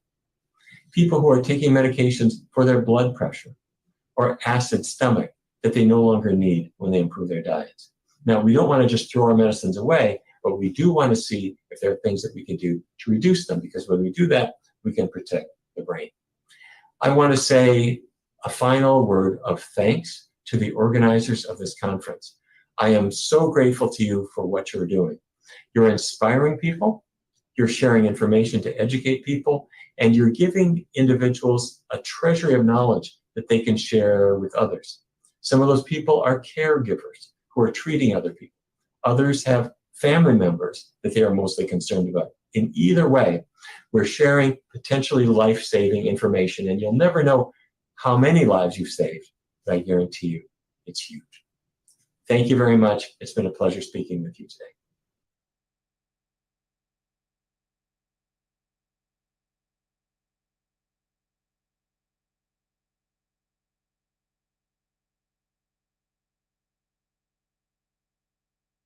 谢谢尼尔·巴纳德教授的精彩分享，用营养来保护认知功能。我相信大家其实都希望我们能够长寿我们能够活得更久。但是其实我们是不希望我们发生像刚才巴纳德教授演讲中那样的事情他认不出自己的妻子无论因为什么样的原因，但实际上改善认知功能、延缓衰老，甚至逆转这种认知的退化的这个钥匙还是在我们的生活方式里面，还是在我们的餐桌上其实我觉得巴纳德教授给大家提供了很多很多可以操作的内容希望大家也可以去亲自实践它的功能，哪怕你是喝一杯现榨的葡萄汁或者你吃一种彩虹餐盘，我觉得其实都是一种改变。好，我们马上连线博士和巴纳德教授来进行现场的答疑互动。吴老师可以连线博士。Thank you, Dr. Barnard, for your brain-nourishing talk. And the information you provided is very important for our global Chinese audience. Dr. Barnard is the founding president of Physicians Committee for Responsible Medicine, which have promoted the low-fat vegan diet for better human health. In 2011, the U.S. Department of Agriculture have replaced the food pyramid with MyPlate, which was inspired by Physicians Committee's Power Plate. Now, a plant-centered approach has become the core dietary recommendations by almost all professional health associations. I have some questions from the audience. Should we do an interactive Q&A to answer some of these questions? That sounds great. Thank you so much. Okay. 第一个问题对于鱼类能防止老年痴呆，您是怎么看的？ Okay, the first question. It is said that consuming fish can prevent dementia. How do you think? Oh, that's a great question. Thank you for asking it. When people compare different types of meat, we see that fish has somewhat more omega-3 fatty acids compared with other meats. But all fats are mixtures. So fish also has saturated fat in it. So in that respect, it is not as good as particularly green leafy vegetables and other plant products. Neal 说呢，就是我们有不同的肉类，那么鱼呢，它跟其他肉类不同的地方在于它有 omega-3那种不饱和脂肪酸，但是呢，任何一种脂肪都是一种混合物那么尤其是鱼类的脂肪呢，含有比较高比例的饱和脂肪，所以说在这个角度来讲，它是不如其他的 omega-3的来源，比如说绿叶蔬菜。Okay, thanks. Next one. 记性差是否需要补充 DHA? Should I take DHA supplement for my bad memory? You have touched on an area that is in active debate right now in the research community. Because on the good hand, we do know that people whose blood levels of DHA are higher do seem to be at less risk of developing dementia. And a DHA supplement will increase blood levels. That's good. On the other hand, researchers have also found that high DHA levels are associated with prostate cancer. At first, we thought this was just a mistake in the data, but we see it over and over again. So we don't really know the answer. However, a couple of things might be said. One is that if we're eating foods that have a really good balance of omega-3 with a very low amount of bad fat, such as green leafy vegetables, the full range of green vegetables, that will give our bodies the DHA it needs in a safe way, we believe. With regard to supplements, we still don't know the best answer. 好，Neal 的回答呢就是这个问题呢，还是在热烈的这种探讨之中。如果当我们的血液里面的 omega-3 DHA 比较高的时候呢，这个时候呢，我们对老年痴呆呢是有比较低的风险。那么同时呢，那么补剂呢就可以提高血液的 omega-3，所以从这个理论上来讲是对的。但是同时另外有一些研究呢，发现 DHA 与那个比较高的这个前列腺癌的发病风险有关系。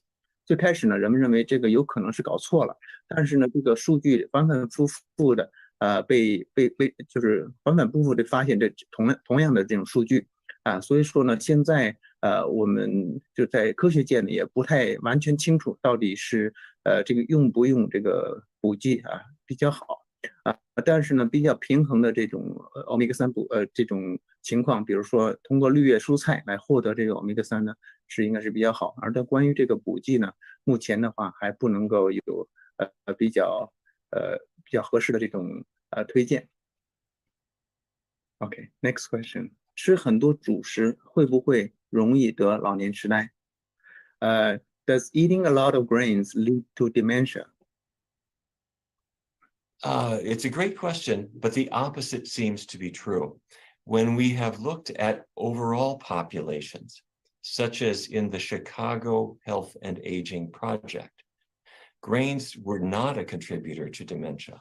What was a contributor was saturated fat.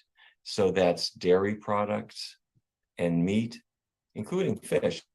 These are the things that supply saturated fat. There's more to say, but let me hold off for now and I'll come back when you've translated this part.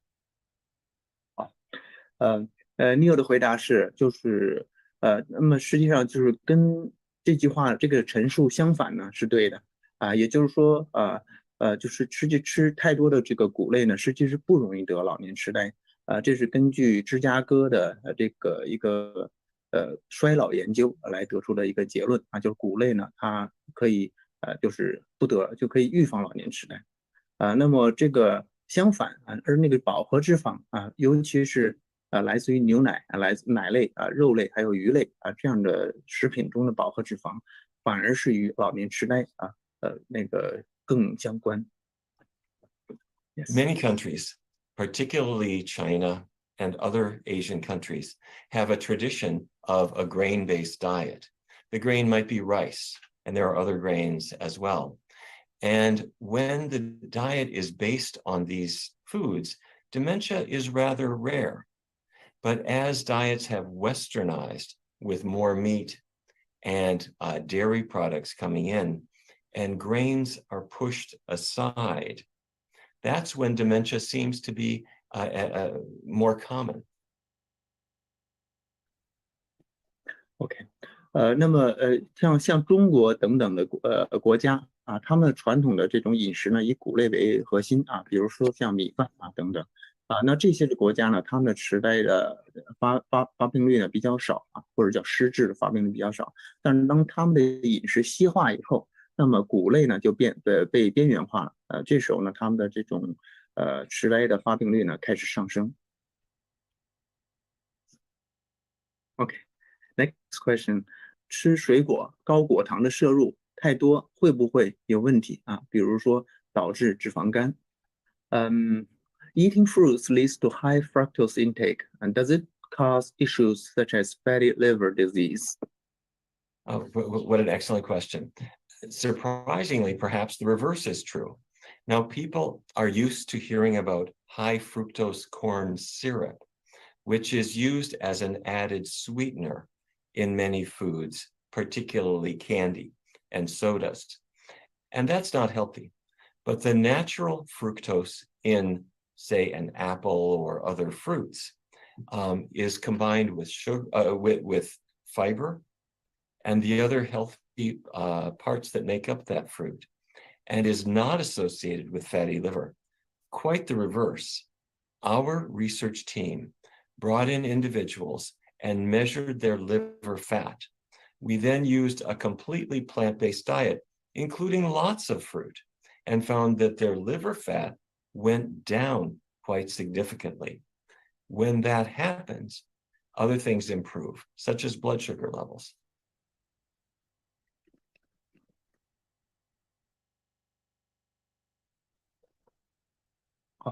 那么实际上，研究发现呢，也是与这个陈述是相反的。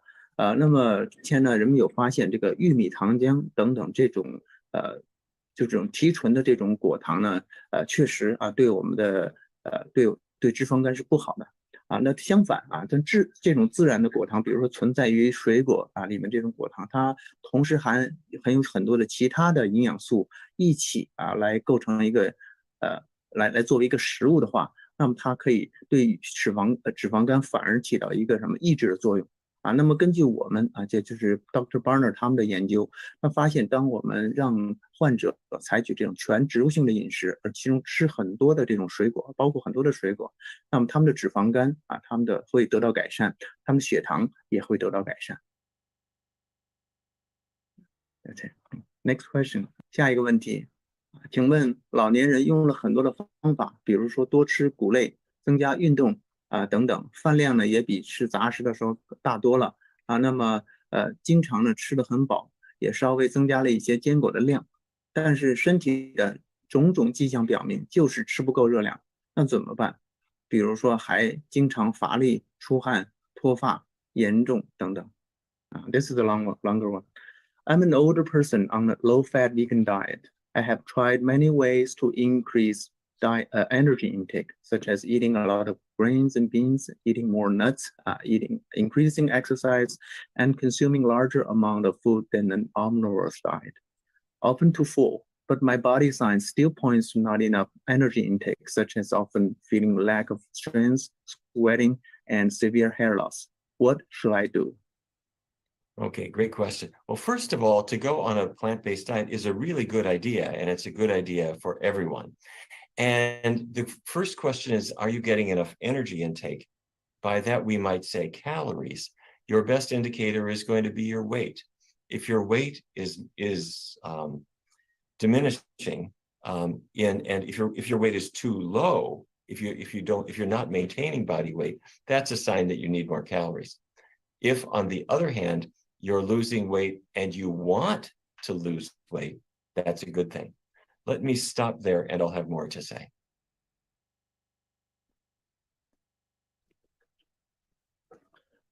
好，Neal说呢，就是植物性饮食呢，是一个非常好的一种方式啊，他鼓励你啊，进一步来采取这个方式。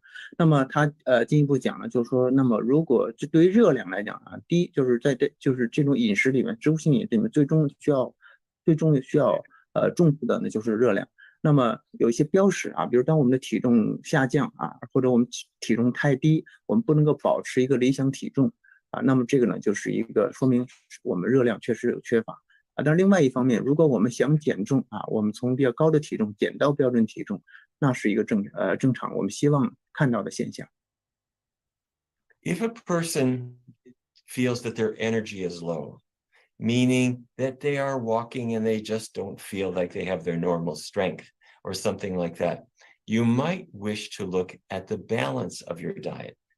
A vegan diet is still best, but keep in mind that your diet has a certain amount of carbohydrate in it, from starchy vegetables and grains, for example, and a certain amount of protein in it that will come from beans and bean products such as tofu, and also from a number of vegetables as well. If your diet does not have enough healthy plant protein in it, you might feel a little low in energy. And so what you might try is having high protein foods, plant protein, but having them early in the morning and early in the meal. So when you have your first meal of the day, include tofu or tempeh or bean dishes, other foods that give you extra protein. That blocks the brain from producing serotonin, and that's good because that way you'll feel more energy. I have more to say, but let me stop at that point.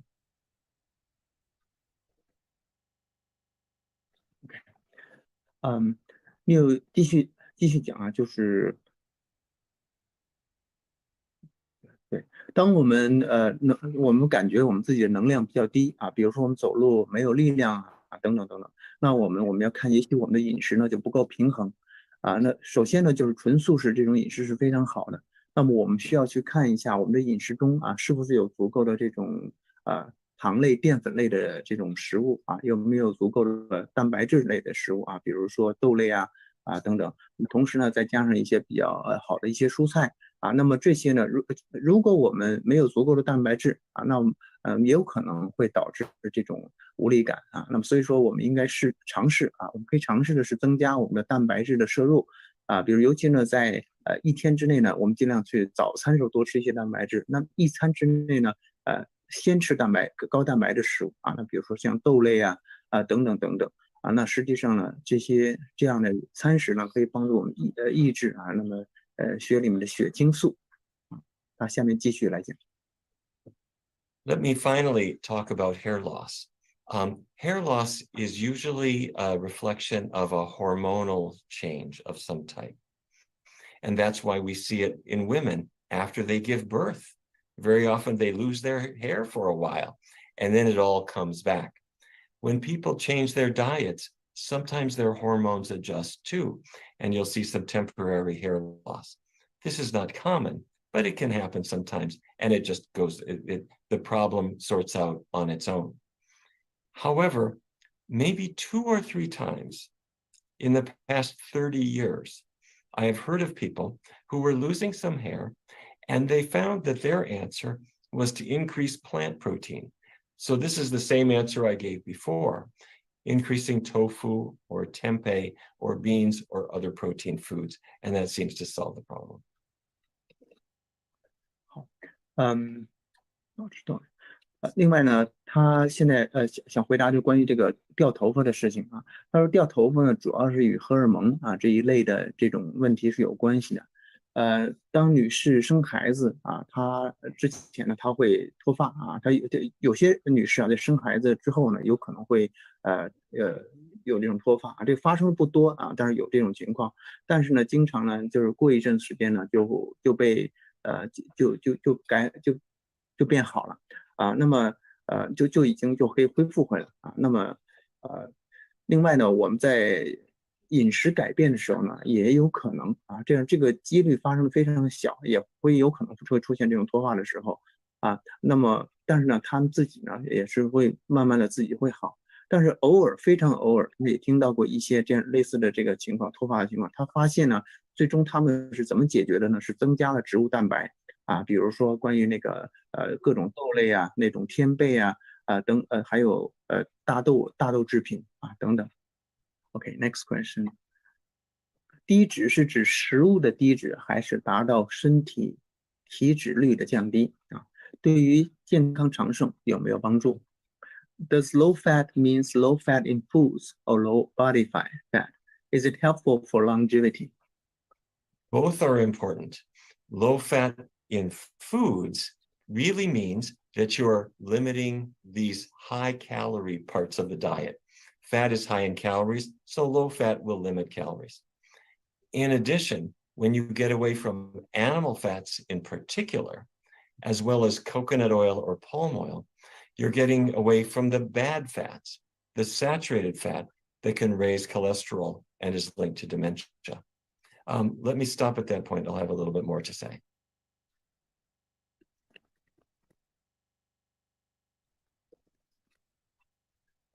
你有回答说都很重要啊。那个低脂的食物呢，它呢可以主要是可以通过减少这个热量、减少卡路里啊，能够对我们有帮助。同时呢，还可以帮助我们去除这种就是饱和脂肪，尤其是动物性的脂肪是高饱和脂肪，以及一些个别的一些植物的饱和脂肪，比如说棕榈油啊、椰子油等等。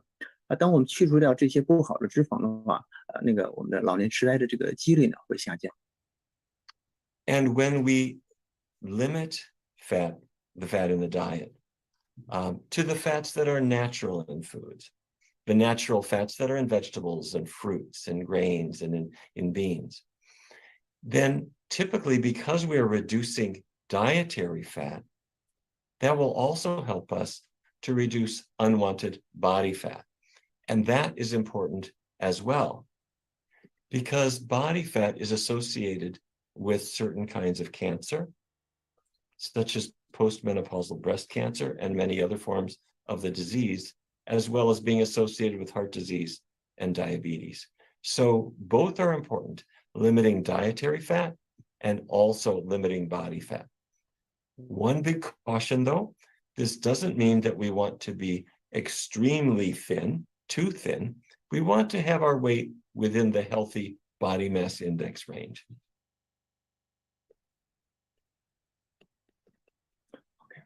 Neal 说呢，就是限制膳食的脂肪，限制膳食脂肪。那么尤其呢是我们尤其就是我们只吃这种来自自然的这种脂肪，比如说谷类的脂肪啊、豆类的脂肪啊等等啊。那么这样的话，就是对我们很好。那同时呢，因为减少了膳食脂肪，那我们的身体的体脂呢也会降低啊。所以这两个呢都很重要。那么因为体脂就是我们的体脂太高啊，那与一些癌症的风险更高是有关系的，尤其是一些绝经后的一些女士的一些癌症还有一些其他的这种各种疾病啊。所以这两者膳食的脂肪和体脂都需要比较低但是呢，我们不是说无限制的低，应该要保持在一个比较正常的这个 BMI 区间之内。OK，next question。抑郁症等心理疾病是不是会影响衰老和寿命 ？Do mental diseases such as depression affect aging and lifespan? What an interesting question. There can be an indirect relationship between mental diseases and aging and lifespan, in the sense that if a person is under chronic stress or lots of anxiety or depression, that can distort their eating habits. And in turn, their eating habits can affect their health to a great degree. For example, in many cases of depression, we see the appetite going way, way down. And people don't eat much. They're not eating healthy foods and they're losing weight, and that's not helpful. Contrary, it's not as common, but we sometimes see people who are depressed eating much more than before, as if they are using food almost as an antidepressant, but the foods they choose are often not healthy foods, and that can be a problem too. Okay. 那么就是抑郁症等等这种心理疾病和衰老呢和健康呢，它是有一个间接的关系比如说长期的压力焦虑抑郁等等就会直接影响到我们的饮食习惯。而这些饮食习惯不好的饮食习惯呢，会影响到我们的健康比如说，当我们因为长期压力等等导致食欲下降最终呢就会导致我们的身体的减重。相反，当我们吃的太多那么我们有时候呢会吃很多的那种垃圾食品那用这种方法来对抗我们的这种抑郁这种情况。所以这两个极端呢都是不健康的。 Let me add one more piece of this. We found in a research study a number of years ago that when people were following a plant-based diet, adopting a plant-based diet to lose weight or to improve diabetes, oftentimes the diet also caused their mood to improve. Depression and anxiety diminished. And what we believe is happening is that two things are occurring in the body that might affect mood. The first is the intestinal bacteria are changing based on the foods that come in. High fiber foods give us more friendly bacteria, if I can use that word, and that can result in better brain chemistry. In addition, the plant-based diet is more anti-inflammatory, and that can help the brain too. So the diet can help reduce the depression.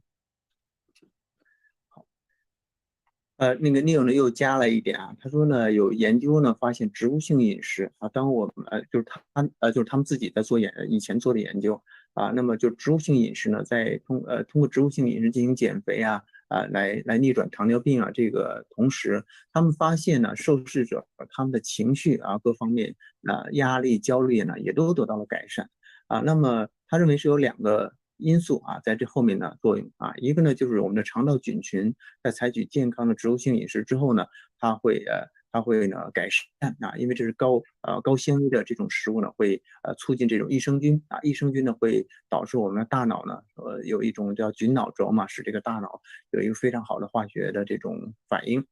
另外一点呢，就是说这种低脂纯素这种饮食呢，可以帮助我们就是抗炎啊。抗炎的话，本身呢，它呢炎症也与这个抑郁还有这种情绪有关系，所以这个2个同时作用啊，可以对我们的健康啊是有帮助。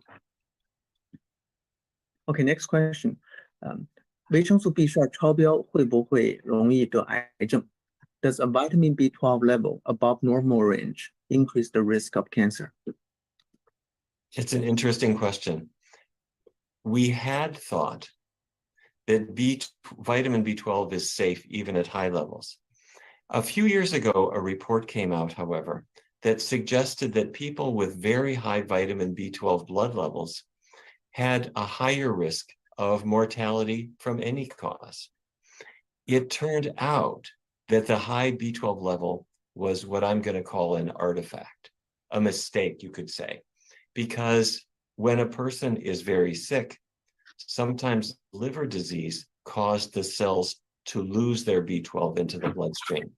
So what we now believe is we're back to the beginning, thinking that a high B12 level is safe. That's our best evidence.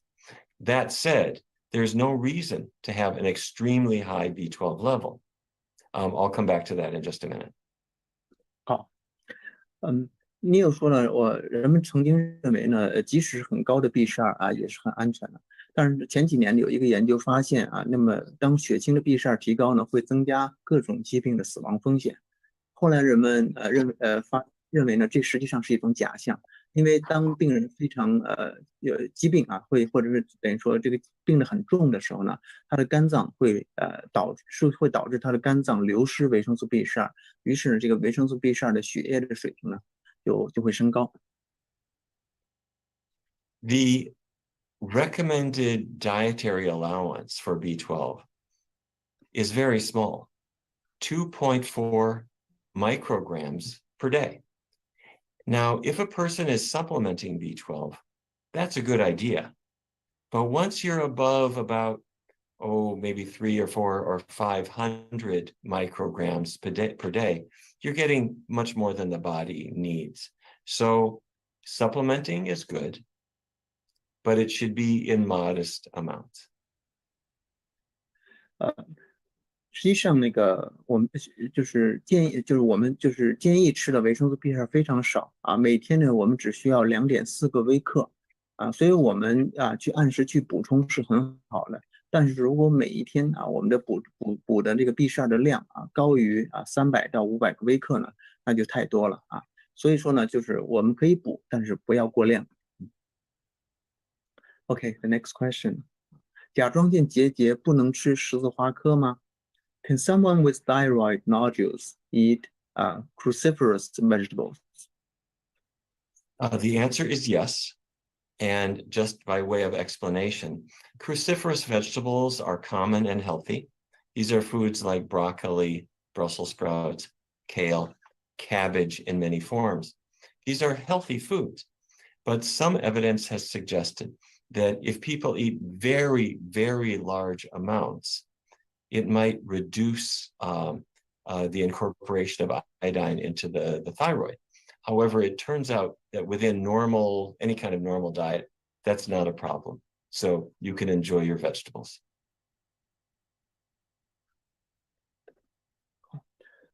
是的啊，这个我们可以，就是甲状腺结节人是可以吃十字花科的啊。那么所谓的十字花科，就是一些我们最常见、最健康的一些那个蔬菜比如说这种芥菜呀，比如说西兰花呀，比如说比如说圆白菜呀，等等等等那么曾经有一些数据就是发现，如果我们吃了太多的这种十字花科，有可能会减少这个碘进到我们的这个就是甲状腺里面来合成甲状腺素但是呢，我们一般的情况，我们正常的吃这种十字花科的蔬菜水果是没有问题的。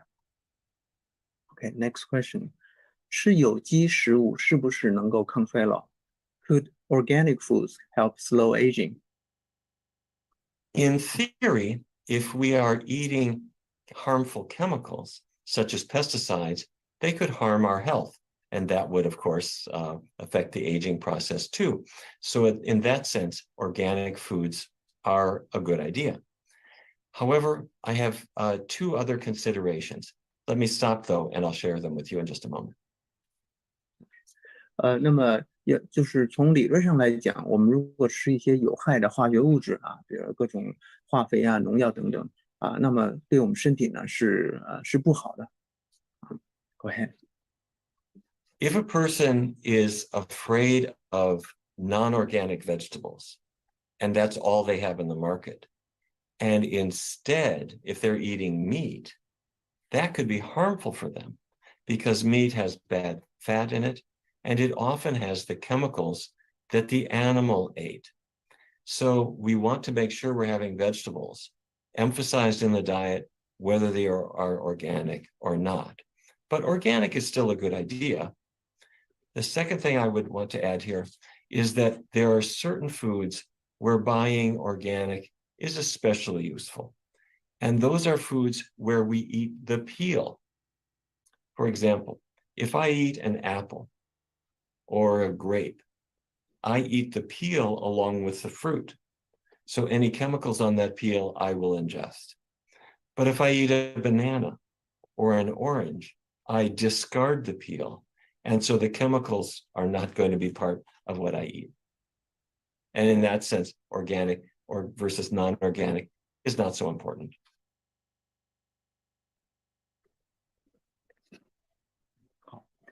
但是如果一个人担心这种无机的蔬菜就是也没非有机的蔬菜，然后你去到市场上去买有机的蔬菜，但同时你要进行吃肉的话，实际上那个结果是更不好的。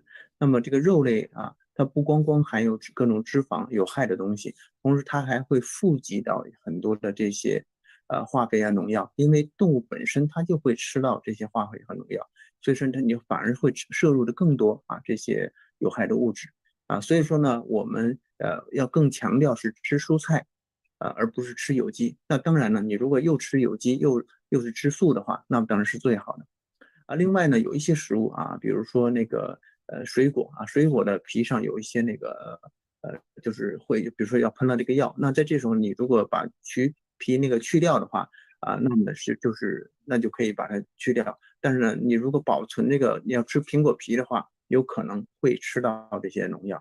但是相反，你如果吃香蕉的话香蕉我们就直接把那个皮扔掉了。那对于这种食物的话，你是无所谓是有机还是非有机的因为你都会把那个皮去掉。Okay, next question. 豆类和坚果对老人补充蛋白质有帮助吗？如何把握的量？Are beans and nuts helpful for seniors to get enough protein? How could we ensure that we have enough but not too much protein? Beans and nuts do have a lot of protein in them, but so do other foods as well. So it's good to have beans and bean products like tofu. They're very rich in protein and other nutrients as well. Nuts can be helpful too, although nuts are rather fatty, so you don't necessarily need a lot. But grains have protein. Vegetables have a surprising amount of protein as well. Fruits are lower, but still have some. So a variety of plant-based foods with beans, some nuts, grains, vegetables, fruits. will give you the protein that you need. You don't need animal products at all. Your second question is, how do you ensure to not have too much? When it's plant-based protein, it's not harmful.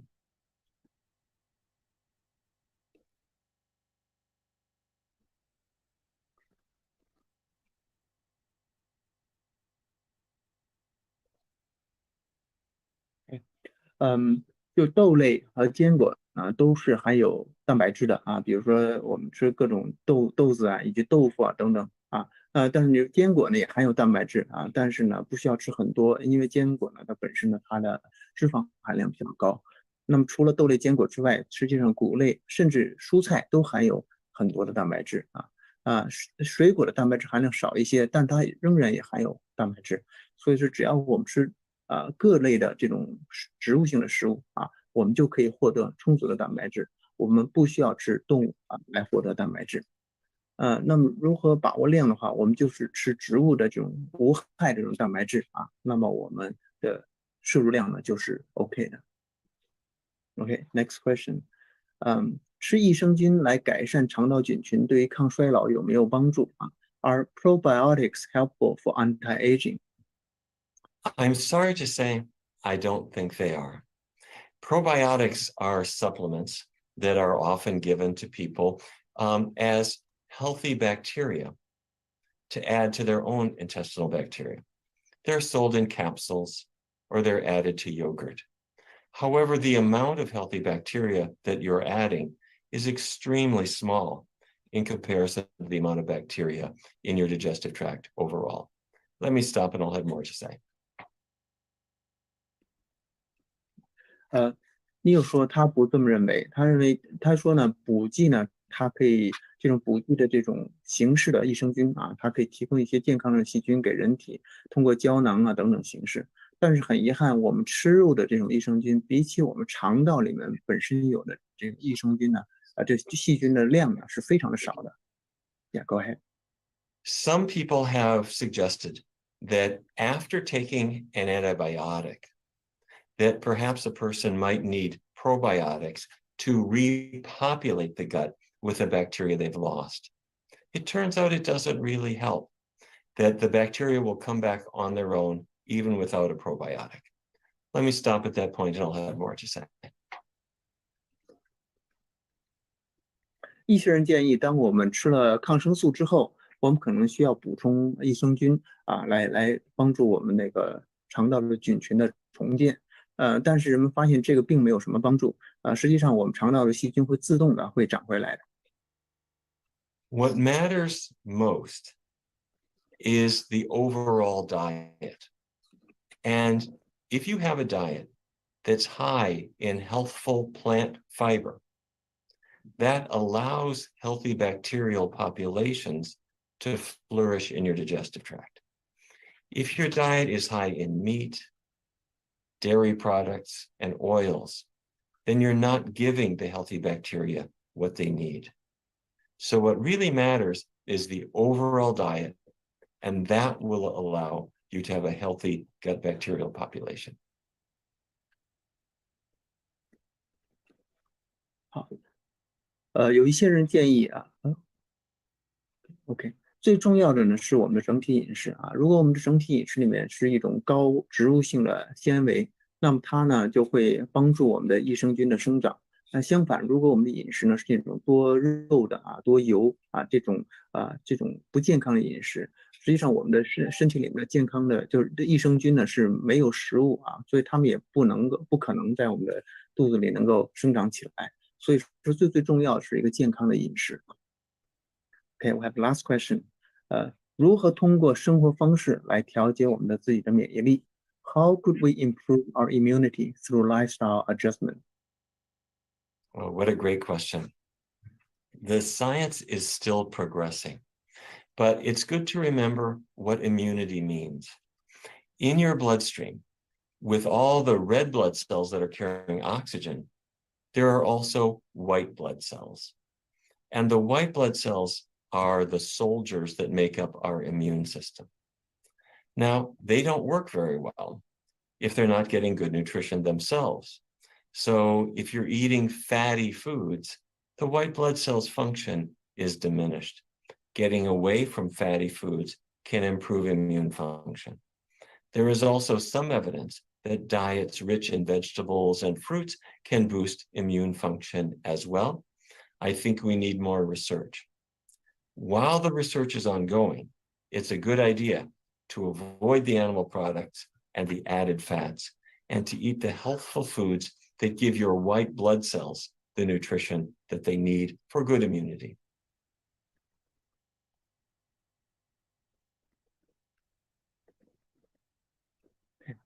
那么这个科学呢是在不断的进步。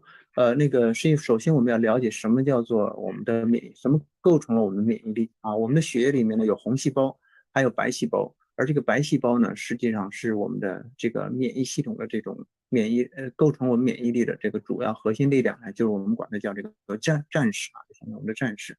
那么这些白细胞呢，它们也需要营养，而这些营养呢，就是非常重要对我们免疫力。那么什么样的对我们的这个白细胞的营养是不好的呢？比如说高油脂的食物我说反了，就是我们要给他们优质的食物、优质的营养，就可以提高白细胞的免疫力那么有一些食物呢会促进这些白细胞的免疫力，比如说我们的植物性的食物那种蔬菜、蔬果、豆果等等。相反，我们要避免动物性的食物和高脂肪的食物因为这些食物呢，它们会对我们的免疫力呢构成会降低我们的免疫力是白细胞所不需要的。所以我们应该吃健康的食物，吃这种健康的蔬果、豆谷、植物性的食物，才对我们的免疫力有帮助。Okay, that's it, Neal. I believe we have all the questions here. We are beyond grateful for your spending time with us to answer our questions. I believe the life-saving information you have provided to our Chinese-speaking and non-Chinese speaking audience around the world may now make them to make better informed decisions about their diet and health. We wish we have a healthier and more sustainable world for our generation and next generations to come. Thank you so much. Thank you very much. Thank you to you. Thank you to all the participants. I'm so grateful to you for your educational work and for all you do to inspire people to take into hand a healthier diet for themselves and for their families. Thank you very much. Neal 说他也是谢谢我们我们能够把这样健康的饮食宣传给我们的同胞让他们有更好的这种饮食和更好的这种健康非常感谢。好 ，Thank you so much, Neal, and that's it for our session. Bye bye. Bye bye. Thank you very much. Bye bye. Thank you.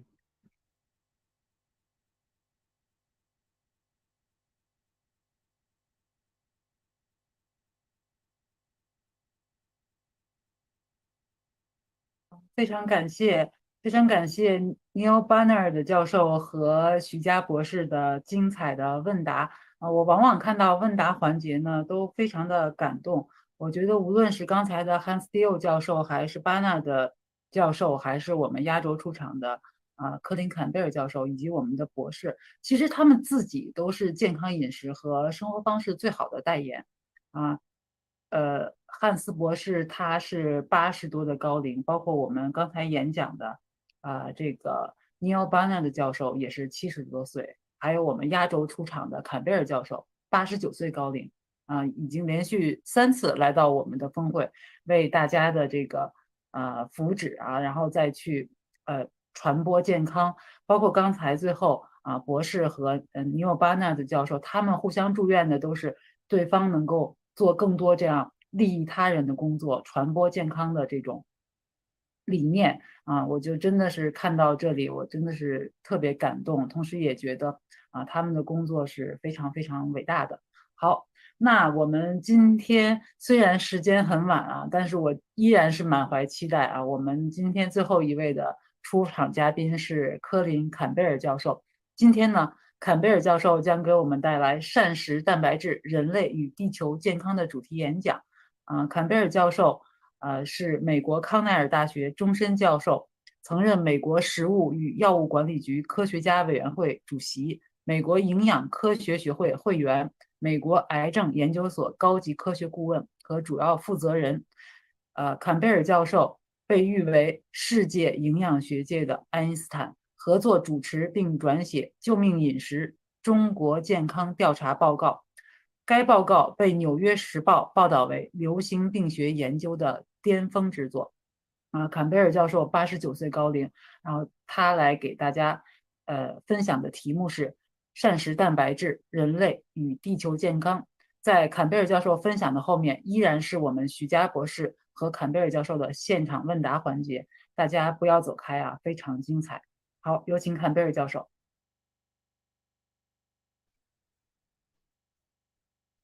Hello, my name is Colin Campbell.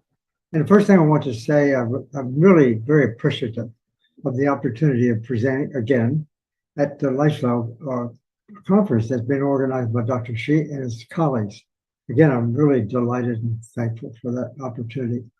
I want to talk about, in a very general way, a topic that is obviously very important for human health and even planetary health. And it's a topic that doesn't get enough attention, at least in a positive sense, I think. It concerns dietary protein and what role it has had in the history of human health. Okay, I want to start with kind of laying some background information for why this topic is so important, which many of you, of course, already know. We have a number of existential problems in our society around the world, and I've just divided them up here arbitrarily into a couple of categories. One environmental, the other is personal health. And as you can see here, under the environmental category, there's a whole lot of very special issues that are usually considered one by one. Climate warming, depleted topsoil, loss of underground water, and so forth. And then under personal health, we've got healthcare costs, especially in places like the United States. Then also there's another issue concerning our deep dependence on prescription drugs, quite frankly. And then we have high mortality rates for diseases like heart disease, cancer, and so forth. So in any case, we've got all these topics, and this is just a mere small number of topics in each of these general categories. So it's even a bigger general category, you could say. So all I'm trying to do is to tell this story to illustrate a point. Namely, each of these topics tend to gather their own workers and their own people to work on problems in a sense. And it suggests that each of these problems have independent causes. That's what a lot of us tend to think. I'm going to suggest that's not quite the best way to think about it, because I'm suggesting that instead of each having its own characteristics, which they do, of course, but instead of just focusing on that, I want to think about it in a larger context. That is to say, there is, quite frankly, one independent cause. Guess what? And I'm going to say, it is the food we eat. And we need to really know better. Why do we eat the food we do now, and how we make it better? So this is the topic of my conversation. How do we make it better? It's consideration of what we're now doing. And I'm going to turn your attention to animal protein, because it's as you'll see in a moment, it's a single nutrient, of course, in one sense, but it has actually been a very important nutrient in terms of the evolution of health in different countries around the world over time. Here, what I'm showing is that one interesting relationship between the amount of protein being consumed, if you can see on the y-axis, the amount of protein consumed in different countries versus income. Wow, straight line relationship, really interesting. It really suggests something that I'm sure many know, but it is an impressive relationship. The more money that people have, the more likely they're going to be consuming animal protein, because animal protein has some special value, so it's said. And that's been that way for years, decades, even centuries. As people get more money, then they want to gravitate into making sure they get enough animal protein. So I've been in this business for now more than 60 years, 66 to be exact, professionally. And I've seen an enormous amount of complexity in this issue, both on a societal level, an economic level, you name it. but it's particularly complicated when it comes to questions of biology or the basic science. And so we get caught up in all these details and get confused. I'm going to suggest, at least for me, having been in this field for so long, I've narrowed down my thoughts to two specific recommendations. Consume plants, not animals, that's simple.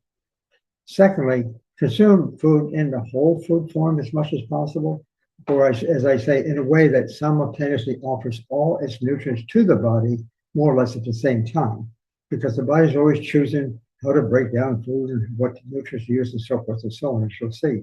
So consume plants, consume it in the whole food form. Incidentally, we should remember too that when we consume more animal food to get that protein, if you will, we consume less plant food. It's like a seesaw situation. More animal food, less plant food, or vice versa. And as we consume more animal food and suffer its consequences, we also suffer consequences by less plant food. That's a given, but sometimes we tend to forget that. Now, in terms of eating animal food, I would suggest that there's one nutrient that has had more influence on our decision to consume animal food than any other. Animal-based protein. Animal-based protein. I call it the driver nutrient. And what's interesting about this, it almost has become almost like a religion for some people, very strongly felt belief system. Anyone questioning the consumption of animal-based protein, which has happened off and on over the last 175 years, anyone really daring to question the consumption of animal-based protein in the professions especially, they have risked the possibility of losing their careers. It is so contentious, and so many people believe so strongly in it. They'll say anything to try to get us to eat animal protein. And I am one who is challenging that idea. That's the subject of my talk. One other part of this question, too, is we all have, around the world, we thought of animal food as being very important, as I say, on the one hand, because we want to get this high consumption of animal protein because it's said to be high quality. Plant protein is said to be low quality, if you know that idea. It's said to be high quality. And so it's led to not factory farms, but it's led to these enormous big factory operations, industrial operations, just basically producing animals by the billions. We kill something like 2 billion animals a day around the world. It's really quite incredible. And so what's really interesting about this time is that we don't tend to know how serious this problem is. In fact, what we tend to talk about too often, you can see it on the internet, is how are we going to meet the demand for more in the future? I find that really troubling. But that's the topic of the day. How can we get more animal food? I want to address that question first. But first, I want to tell you a little bit about my own background in this, because it is germane to some of the views I have. I started out on the farm milking cows, where we produced animal protein, milk, meat, and eggs. That's the way I grew up. Went away to graduate school to do a doctoral dissertation, actually on the subject of advancing the consumption of more animal protein. That was 1962. Then shortly thereafter, a couple of years or so, I was in academia. I was put in charge of a program in the Philippines feeding malnourished children. And there, not just myself, but in the nutrition community in general, it was believed that malnourished children in poor countries around the world were in that condition because they didn't get enough protein, especially animal protein. So our charge in the beginning of that project, which was funded by our U.S. State Department, the idea was, how do we get these kids in the Philippines who are suffering more animal protein? And so that was consistent with my personal background, my doctoral dissertation, and there it again. Animal protein, animal protein, animal protein, basically. But then I saw something too. My colleagues in the Philippines suggested that the few children getting the most protein, not many, few, they seem to have a higher risk for liver cancer. And I saw that evidence too, to some extent. But then this report came out in 1968 from India, an experimental animal study, where they believed too that animal protein could actually protect against forming liver cancer. As I say, this is an experimental animal study. They did this study by one group having 20% of total calories as protein, that's pretty high level. The other group, 5%, okay? And what they saw was exactly the opposite of what they thought. In other words, the animals getting a higher level of protein, they're the ones who got 100% of them got the cancer from that starting point. Animals consuming 5% did not, 0%. Amazing. I mean, now my thoughts is what's going on here? This is pretty striking. So that was actually the beginning of my career. Increasing protein, increasing cancer. That was so provocative. I couldn't believe it. None of my colleagues really could believe it. But I then got some funding that lasted for many years thereafter, generous funding, to study this question. Is it true that animal protein has an ability to turn on cancer? So we started out in an experimental animal study to do that work. Here's a presentation of the growth of cancer over just the first 12 weeks. Okay? And during that time, the cancer is started by a gene mutation, if you will. So let's look and see what happens here. Animals had 20% protein. They got the cancer, as you can see, doing quite well in that first 12 weeks. Animals fed 5% did not. There it was. That was a repeat, almost essentially what the Indian workers had done. The animal protein effect on cancer, experimental cancer in this case, one kind of cancer in laboratory animals, that's rats, they saw this amazing difference. Then we did something else. By the way, I keep have to remind myself and you folks, I didn't believe a lot of this. So I was trying to deal with it in a way and, say, wait, that's not quite right. Well, we learned that we could actually turn cancer on and off. Feed them 20% protein, 5% off, on, off. That was dramatic. When I saw that amongst many other observations in this journey, I saw that, I said, there's something here. I mean, this is pretty amazing that we could change cancer development just by adjusting the protein level. It led to a challenge, a big idea, by the way, namely, what it did, it led to the general proposition that it's nutrition, rather than the genes that start the cancer, it's nutrition that really controls cancer development. Incidentally, the protein we were using, the protein that the Indian workers were using was casein. That's the main protein in cow's milk and animal protein. But as we subsequently learned, I should add at this point, it's animal protein in general. The casein is merely a good representative. So it turns on cancer. In contrast, and after some years, we actually also had a look at a couple of plant proteins. They did not increase precancer development, even when they fed at 20%. So there was a striking difference between casein on one hand and soy protein on the other. The animal protein turned on cancer, pure and simple. Okay? But then, it kind of suggested an obvious next question. If it does that to cancer, what about other diseases like heart disease, diabetes, and so forth? And if animal protein turns on diseases, what do plant proteins do? And I'm just sharing with you my thinking as time was passing. But given what we saw at that point in time, hard to accept in a sense, I really had to, as anyone would in this area of research, I wanted to know what was the mechanism by which this occurred. Because if we could understand the mechanism, maybe some kind of biochemical mechanism, if we could understand that, then maybe we could develop a drug and block it.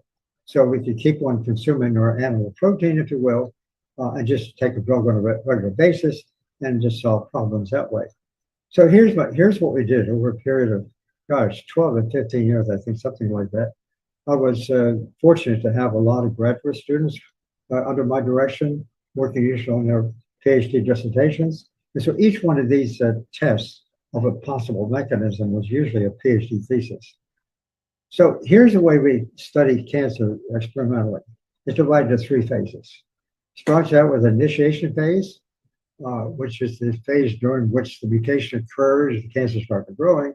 The second phase has to do with the new cancer cells that are created from initiation, then growing and dividing, and growing and expanding, eventually into a tumor tissue. And thirdly, that tumor tissue from the origin will tend to spread to other tissues. That's metastasis.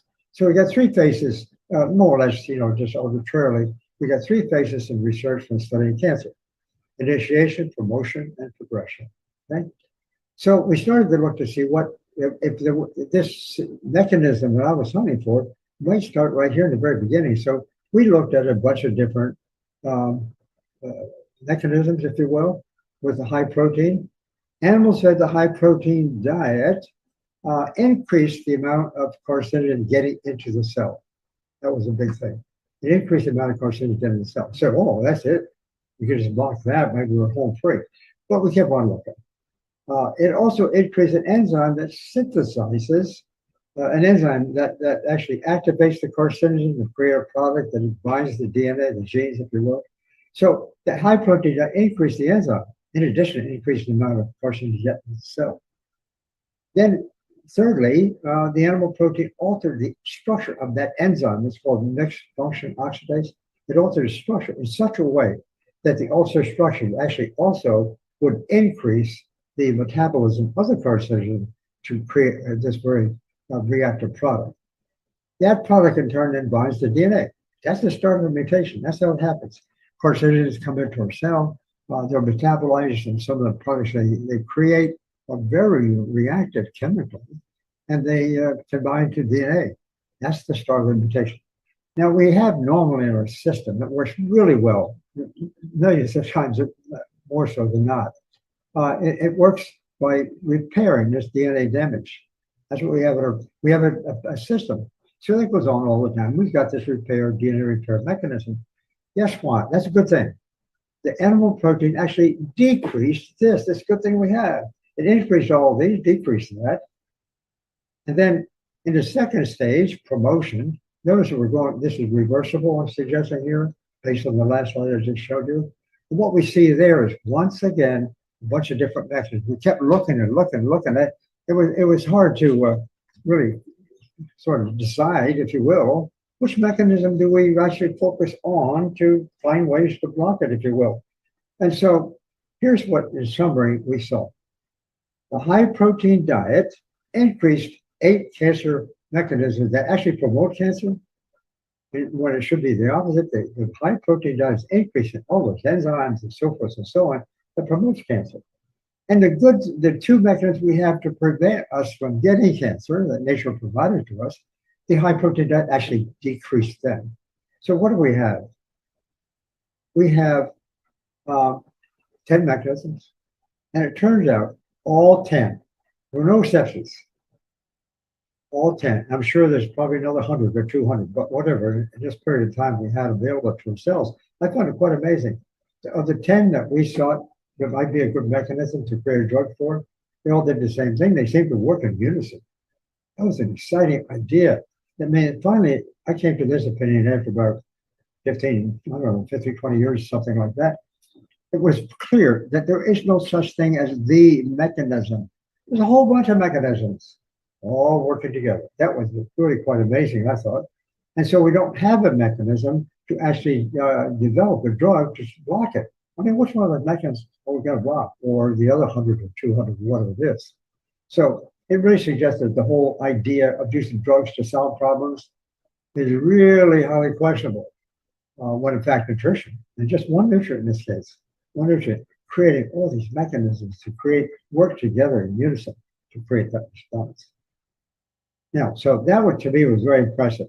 What it basically showed is that the high protein diet works. It's called biologically plausible. If there's no doubt about that.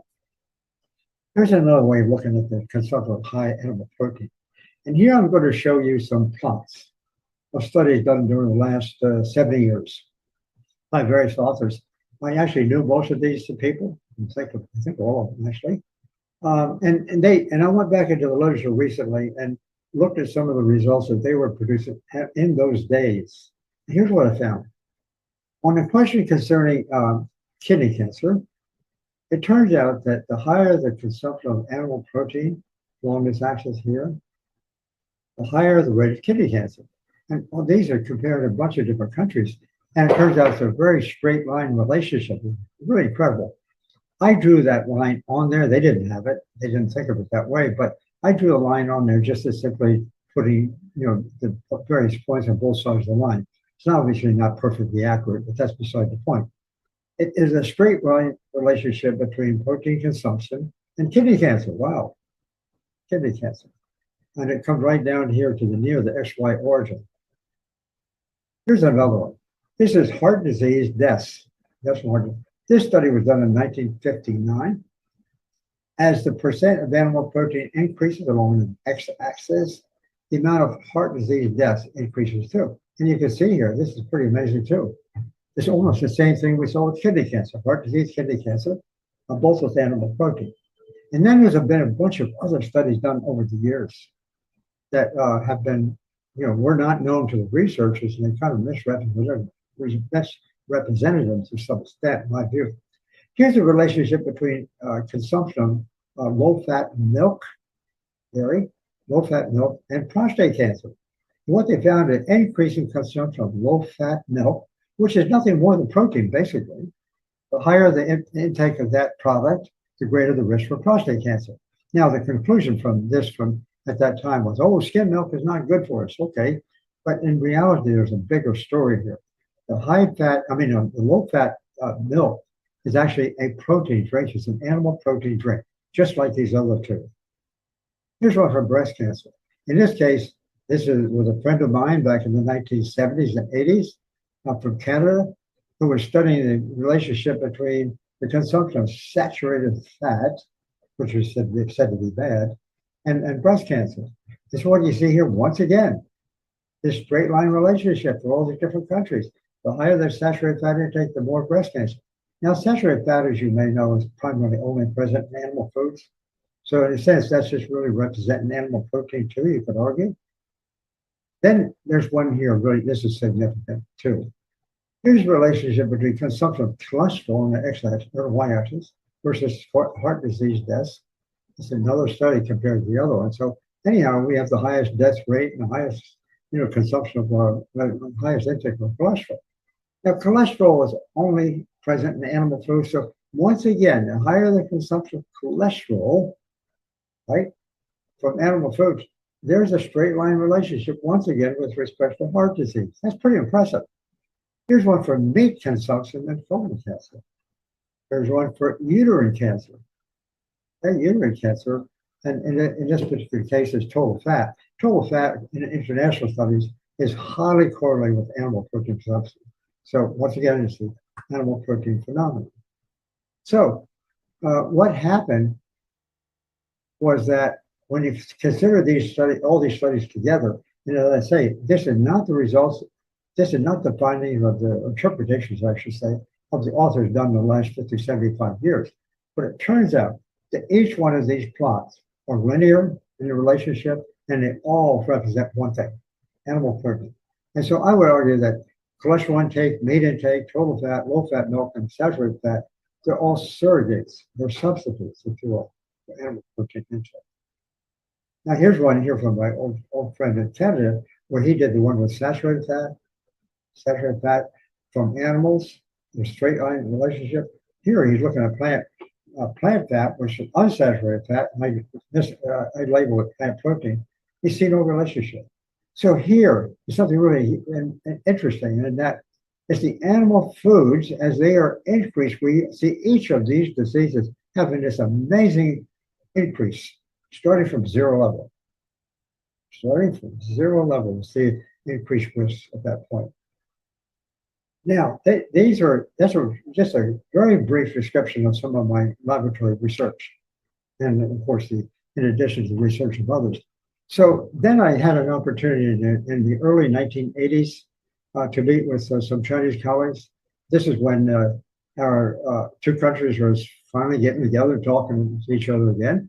And one of the senior people, a senior group from China that came to the United States, also included a very well-known Chinese scientist, Dr. Chen Zhishi. He came to the United States and he wanted to stop by and see me if be interested at Cornell. And I said, sure, by all means. So Dr. Chen came to visit my lab. He stayed for about 8 months and did some research too. But in any case, he told me about a study that he knew of that was actually being popularized on United States television.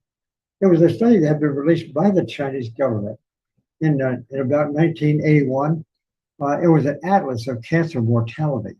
Atlas of cancer mortality. And Dr. Chen knew the senior editor of this, Dr. Li Zhenyao, at the Cancer Institute in China. So it just so happens Dr. Li was in the United States too at that time. So I called him up to Cornell. We all got together, Chen and Li and I, and started to say, well, first off, I should tell you, this when I say atlas, what this really shows in the inside of this book was that for each of it, about a dozen different cancers, they tend to be distributed in certain areas of China, much higher in some regions than other regions, right? But it's really very impressive. And the same thing for total cancer. You see that. And they had that for about 12 different cancers. I got the idea at that point in time because this was a huge study in China, 2,500 counties, even an 80 million population. What they suggested is that cancer is a local disease geographically. Why don't we do a study? And why don't we collect information on diet and nutrition and a few other things, but to see why cancer is so high in some areas and not in others? That's what led to the China study. And I should add, that was a very fortunate opportunity to do that. Dr. Chen and I were the colleagues. Because I had been doing the work in the laboratory, here was a human population we could test some of these ideas. So the stuff I learned in the laboratory with laboratory animals, when combined with the human experience, was a great opportunity to get more information that was extraordinarily valuable. Incidentally, the three of us, Dr. Chen, Dr. Li, and myself, we added one more person, senior investigator, and really the best known biostatistician in the world, as far as I'm concerned, Sir Richard Peto at the University of Oxford in England. So it was actually four of us who led the study. And then we had a number of people at the same time. With Dr. Chen had an enormous variety of provincial health teams working in various parts of China who were able to go out into the country and organize this study that we got money for, to organize this study to collect information to see what we might learn. That was funded by, in cash, it was funded by the United States, a little bit by the United Kingdom, but the big contribution in terms of labor was, of course, China and Dr. Chen and his marvelous team. So it was a great project between, as I say, United States, England, and China. And this was, by the way, the first research project between the United States and China.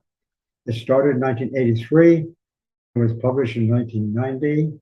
And then 1997, I'm happy to say, I'm proud to say, that the Chinese government had determined, or they had a contest to see which was the most productive research project in medicine for the 20-year period following the passing of Zhou Enlai, the Prime Minister of China. During that 20-year period, there was about 111 entries in this area. Ours got first place as the top medical project in China during that 20-year period between 1978 to 1997. But it was not only valuable for China, it turned out, I just found it extraordinarily good, because it gave me the opportunity at least to see whether we learned in the laboratory was consistent with what we might see in humans. I mean, I can't emphasize how significant that really turned out to be. There's the publication itself. It's about almost 900 pages, very detailed data, enormous amount of collection. As I say, it's Chen Zhishu, myself, Dr. Li Zhenyao, and Richard Peto. I want to show you a couple of things what that China study did for us. And this has to do with serum cholesterol as it relates to heart disease. And so it's comparing, in a sense, real China with the United States. Heart disease, real China, United States. So here, let me show you the first part of this. At that time, this is about 1990, when we finished up with some of the data collection. It turns out the range of cholesterol intake, the range of serum cholesterol versus heart disease in the United States, that was about 360,000 people. It was a very huge number of people. The relationship between heart disease and serum cholesterol is almost a straight line relationship. The higher the serum cholesterol, the higher the heart disease. Of course, that, as you know, has been a very popular accepted idea around the world. More serum cholesterol, more heart disease, okay? And there's the mean for the United States. Notice here, the range in the United States, 155 to 274. This is the low end, this is the high end. The midpoint was about 212 or so. So that was a US thing. Incidentally, at that time, just prior to that, some of the recommendations of the United States in the heart disease community was don't go below 150 because there's some evidence that colon cancer can be increased or suicides, actually, of all things. So this is basically uncertainty right there. So what did the China study say? Here's something I consider to be quite extraordinary. It turned out the serum cholesterol in China, rural China, was 94 to 162. Notice that 162 is near the low. That's near their high. These are county means, by the way. Mean up at 226. I mean 126. 126, 212. Okay. What it showed is that this line here, where in the West we didn't know what it was going to go to. We thought maybe it would go down here or increase risk for other diseases and so forth. People weren't supposed to get below 150. Well, in rural China, we showed that the higher, in this really low range of cholesterol, serum cholesterol, the higher was the risk for the Western kind of diseases like heart disease and cancer and so forth. It was highly significant. So, in fact, what the China study did, it just added, it extended this line and clarified some confusion. No, it's not true that as cholesterol is decreased, suddenly it's going to drop here and cause problems. No, it's not doing it at all. It shows that in rural China, it keeps on going down, down, down, down like that. And in fact, in China, in the area where the least heart disease was, I think it was something like 1 out of 250,000 death certificates in a row, only one was heart disease. In other words, heart disease is non-existent in certain areas of China, virtually, at least in those early years. This combination of data here, I found it very exciting because it showed something going on. In other words, how does this keep going lower, lower, lower like that? Well, you could guess that it goes lower because more and more plants are consumed, less and less animal protein. Okay, now let me turn your attention to something more recent, especially in a couple different ways that having to do with the coronavirus. In this case, the China study that we did in 1983, finished up in 1990, that study was repeated a second time in 1989, which included both mainland China and also Taiwan, I should add. Nice cooperative agreement between those two areas of the world. So it was from that second study that we got some data on this, and that was made available also in the early 1990s. It has to do with hepatitis B virus. Hepatitis B virus, as many will know in the audience in China, is a serious virus. It causes liver cancer. And liver cancer is a serious disease. There's said to be about 800,000 deaths worldwide in liver cancer. That's really high. So here's a serious virus. And so we had a chance to measure this virus in China as a function of liver cancer. Now, I'm just schematically, here's what we're talking about. The virus is out there in the community, and this antigen, this is an active virus. When it comes in and it lands in our bodies, it stays there, it is, it's active. We test positive. We don't yet see symptoms. So at that point in time, the virus has two paths it may follow. One is to form liver cancer. That's the symptoms. And death, I should say. The other is that the virus, once it lands in us, antibodies can form against it. Okay, this is a bad route here. It's a good route. So I collected this data and wrote it up. That was subsequently published. Oh, by the way, yes, we had a lot of nutritional factors. Give us some information. Why does the virus go that way in this case or this way? We had nutritional factors to look at that question. Let me show you what we found. Okay, as I said, 800,000 deaths worldwide makes it a serious virus problem. That paper was published, and the report that I did was in early in 2021, or about a year and a half ago. So here I want to summarize to you what we found. It has to do with the prevalence of hepatitis B virus in 1989, and that almost 9,000 adults in rural China. It was actually rural China in this case. So in any case, here schematically, again, is what we found. I mean, the virus is out there. It infects us. Once it gets into our body, it's an antigen. Okay, that's the protein that's part of the virus. So this floats around in the body. As I said before, it can lead to liver cancer. Okay.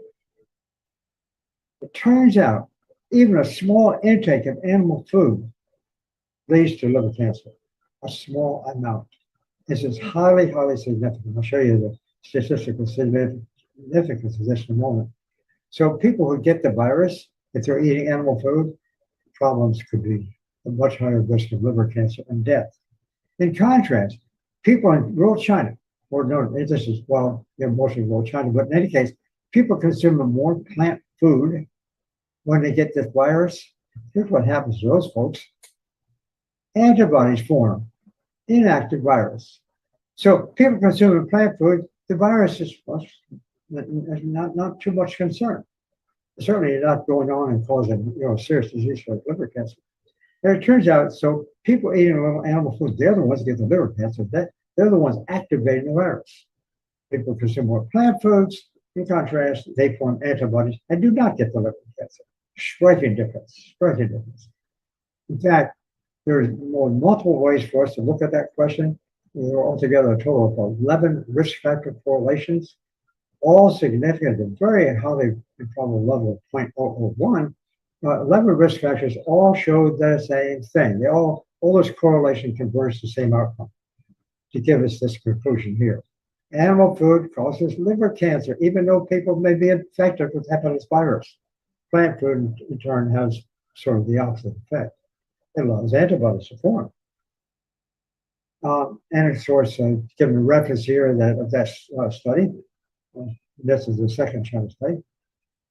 And I took this information here then and wrote it up for publication at the early part of the pandemic because I think this is kind of interesting. Nutrition can have an effect on viruses like it does on heart disease, like it does on cancer, like it does on diabetes. This is what it's saying. The effect of nutrition in this case is the same as it is on other diseases. And the effect is dramatic. It is truly dramatic. And so I wrote the study up and I just put at the title, I should say, what the results were with hepatitis B virus, but I added another comment in the title, COVID-19, for a question mark. I'm just really suggesting, that's what we do in science, I'm really suggesting that people eat a plant-based diet and stay with it, stay away from animal food, they're not likely to suffer the consequences of the virus if it applies to COVID-19. A short while later, after this year, by the way, I published, 375 publications in peer-reviewed journals, more or less around the world, the leading journals. I sent this into 2 leading journals. Both of them would not even review the grant, would not even review the publication. I'm just simply saying that because this is a message for the entire world as far as I'm concerned. When science is going wrong, not even to consider, here's something like this, that nutrition can be important to maintain overall health, which includes viral infections. Something's wrong. Something is deadly wrong. And so I do want to point that out because here we got these results. There's no mistaking about it. People eating a little animal food, they get liver cancer if they get infected with the virus. People consuming don't get that, but they didn't get the liver cancer really, because they certainly don't suffer the consequences like consuming bad food. And sure enough, a little bit later, that was published a year and a half ago. Then in the next 6 to 8 months or something, 2 more studies. I understand there's a third one, but I haven't seen the results of that one. 2 more studies that were focused on just questionnaires, asking people who get the coronavirus symptoms. They were asking questions, how did it turn out? Just usual simple questions. Not very strong paper, but well done. They both showed that people who consume more plant-based diets, their risk of getting a serious consequence of the coronavirus is greatly decreased. Same thing, what I was suggesting in the hepatitis paper. Now, let me summarize this a little bit more. In COVID-19, here's a scheme. You'll see that nutrition, poor nutrition, that's the Western kind of, this is an animal food-based diet, if you will. They are the people who have comorbid conditions, heart disease, diabetes, cancer, and so forth. And we all know now that the vast majority of people who suffer like serious consequences of COVID disease are people who have already been diagnosed with heart disease, diabetes, cancer, obesity, and so forth. In other words, the people who have these comorbid conditions that give rise to the severity of the disease, these diseases can be prevented by a plant-based diet, a whole food plant-based diet. Okay? That's where this is coming from. So if people ate the whole food plant-based diet, they don't have the comorbid conditions that sets them up for disease severity, number one. And number two, we have data now. I suggest have a lot of confidence. If people consume a whole food plant-based diet, they're not going to get the severity of a viral disease, whether it's COVID, whether it's hepatitis B virus, or other viruses. I can find evidence for that too. So when you're consuming this kind of diet as a life practice, no animal protein, no animal food, you don't get the comorbid condition. That's greatly reduced. We already know that from lots of data. And then you're not sensitive to the possibility of what the disease severity from the COVID virus in this case. So here's my suggestion: whole food plant-based diet. These subsequent two studies I just mentioned, they're called plant-based and pescatarian.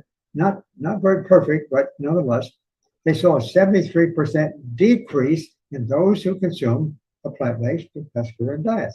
That's pretty substantial. That's pretty substantial. Even when the diets they're consuming are just questionnaires and they're kind of imperfect measurement of dietary practices, but nonetheless, with that kind of significant decrease, it supports what I said here in hepatitis virus. And that's these two studies, the two of those studies are shown here, and together with the publication of my own just prior to these, is a combination of studies showing nutrition, the importance of nutrition to prevent so-called Western diseases, heart disease, and so forth. And in addition to basically presenting us with the possibility of remaining resistant. That's how we get immunity. We consume this kind of diet, our immune system is greatly enhanced, and we're in a much better position to not get these kind of diseases. That's simple. So I want to finish off then and let's show you here quickly. We've got an online course at Cornell University that I've put together involving a number of different faculty. If anybody is interested, it's at nutritionstudies.org. But what I want to say is this. Your conference is focused on lifestyle medicine. Great concept, of course. That idea is going around the world. But when we really look at the data regarding lifestyle medicine, what we see, the main contributor to a good lifestyle practice, if you will, eating the right food.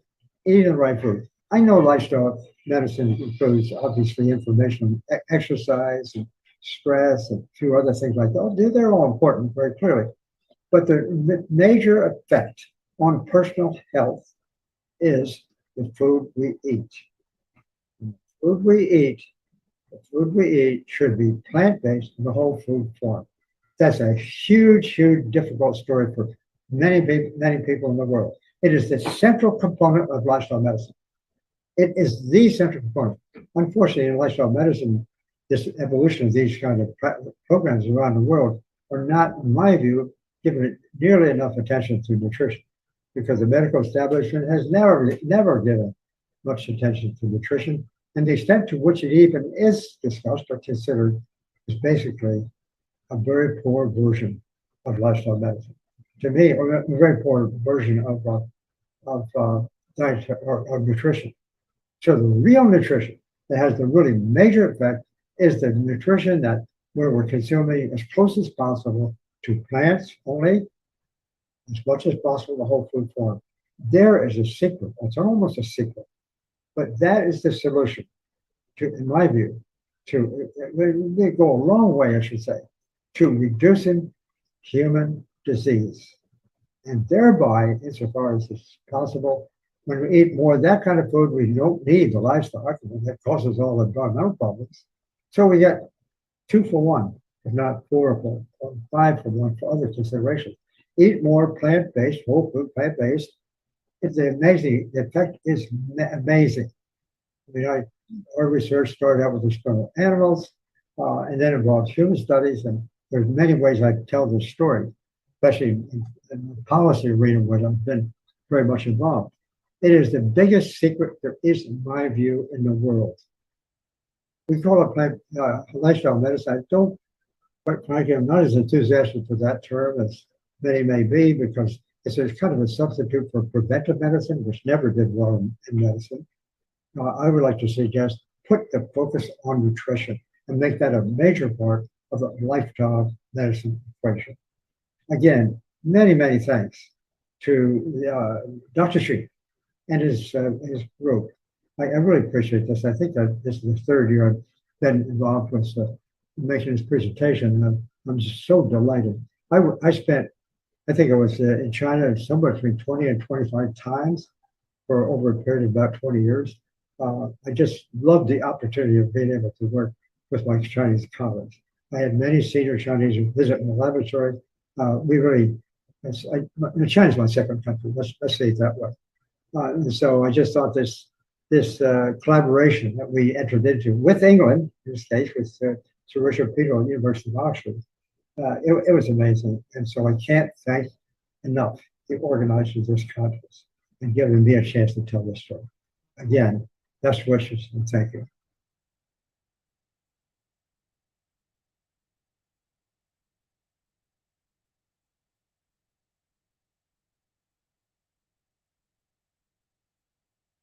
感谢坎贝尔教授的精彩演讲。真的随着坎贝尔教授的娓娓道来，我就感觉是时空流转啊，又回到了他和陈军实院士他们在做这项伟大的研究China Study， 就叫中国健康调查报告啊。这本书我真的是看了很多次，但是当我每一次又翻开这本书的时候，还是非常的感动啊。其实这个刚才就像坎贝尔教授说到了，我们人类这个最大的秘密啊，人类社会其实最大的秘密隐藏在哪里？其实是我们的生活方式医学啊，是我们的营养学，我们要给予这个充分的重视。好，那下面呢，已经很晚了，我们话不多说，让那个连线徐佳博士和坎贝尔教授为我们带来精彩的问答环节。好，请导播老师切换。好，那我就开始了。Okay. Dr. Campbell, thank you so much for once again sharing your wisdom at the International Conference for Nutrition and Lifestyle Medicine. I believe it will help many people make life-changing decisions. We really appreciate your gracing our conference. Do you have time to take some questions from the audience? Yes, of course. Be pleased. Thank you. Thanks. I will proceed with the first question. 一些研究发现，癌症患者可能有更低的胆固醇。您怎么看这些数据？血清胆固醇的安全底线在哪里？ Some studies suggest that cancer patients may have lower cholesterol levels. How would you see such data? What is the safe lower boundary of total serum cholesterol? I became familiar with this question about 40 years ago, 40 or 50 years ago. At that time, there was some evidence that prior to someone getting diagnosed with cancer, their cholesterol had dropped. And that was very puzzling. Then it was sort of decided that it was dropping because the cancer was essentially eating the cholesterol, was consuming the cholesterol. So that was an idea I said about 40 to 50 years ago, and I think it's sort of still true. But in any case, at that time, in American authorities and others, the lowest level of cholesterol that was generally considered safe was about 140 or 150 milligrams. Then we did the China study. And I have to tell you, the study that we did with our colleagues in China was instrumental in changing that understanding. because in China, the range of cholesterol for 135 villages, the range of cholesterol was from around 88 to 162. So in rural China, the cholesterol was really, serum cholesterol was very low compared to Western standards. That was quite a shock for us in the West. In fact, at that time, my colleagues didn't quite believe it. And so what we learned from that was that as cholesterol starts at 88 and goes up to 162, as that goes up, then the Western diseases begin to appear. It's a direct association. As cholesterol goes up from the very low levels, since that time, and because of the work in China, since that time, I think now people are understanding that the lower the cholesterol level, the better. OK， 坎贝尔教授说，40到50年以前呢，曾经有一些研究发现，在那个胆固醇的迅速下降呢是癌症的一个前兆。后来呢，人们发现，到现在也是这么认为，就是说认为是癌细胞呢在开始快速增长的时候，它就会就是大量的就是攫取啊我们血液里面的胆固醇。那么后来呢，就是美国当时就是根据这些呢，就把安全的胆固醇水平定在3.6啊，也就是3.6就是毫摩尔每升啊这样的一个胆固醇水平。但是后来呢，坎贝尔教授他做完了中国健康调查报告之后呢，这个就颠覆了这种观点。因为当时在中国我获得的数据是2.4到4.2毫摩尔每升，跟美国基本是在4以上所以说当时非常的吃惊啊。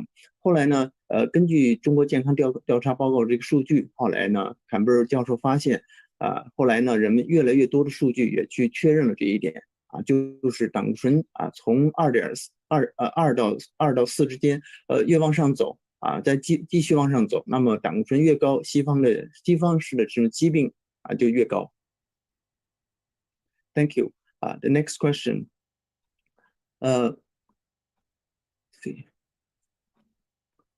抗衰老的保健品对于延缓衰老、延长寿命有没有帮助？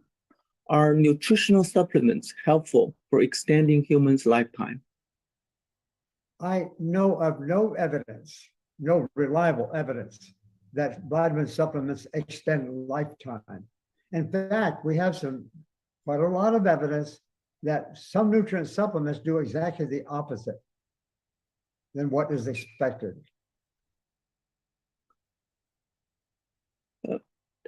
坎贝尔教授说我不知道任何的证据可以表明说提纯的营养补剂可以延长寿命。相反一些证据却证明补剂作用有一个相反的这种效果，也就是说是有可能对我们的健康造成损伤。为什么有人吃大鱼大肉也会得癌症，还能够活到100岁？Why do some people remain cancer-free and live to an old age despite eating a lot of meat and fish? Well, there might be two answers for that. First off, I should say a very general thing. Nothing is absolute, or almost nothing is absolute in science or in medicine. That's the first thing we should know. Okay? So we're really talking about odds, the possibility. That's one point I want to make. But the second thing is that some cancer patients might live many years after having cancer, after it's been removed, for example. In those particular cases, the cancer likely was benign. It was not going to metastasize. So benign tumors can be removed surgically, for example, maybe treated in some way. But in any case, they, of course, may continue to eat some meat and not get cancer. And that's maybe the one chance out of 50 or the one chance out of 20 or something of that sort. So we have to remember, making decisions are not based on absolute certainty. It's relative. 坎贝尔教授回答说，人类的生物学呢几乎没有绝对的这种情况。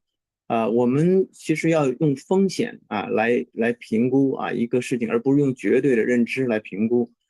他说呢，如果有些人他在这种情况，比如说他被诊断了癌症但是呢有可能是良性的那么所以说呢，他最后呢就没有就是等于说没有变成那种恶性的肿瘤所以说我们一定要用有这种风险的这种认知这种才可以来理解。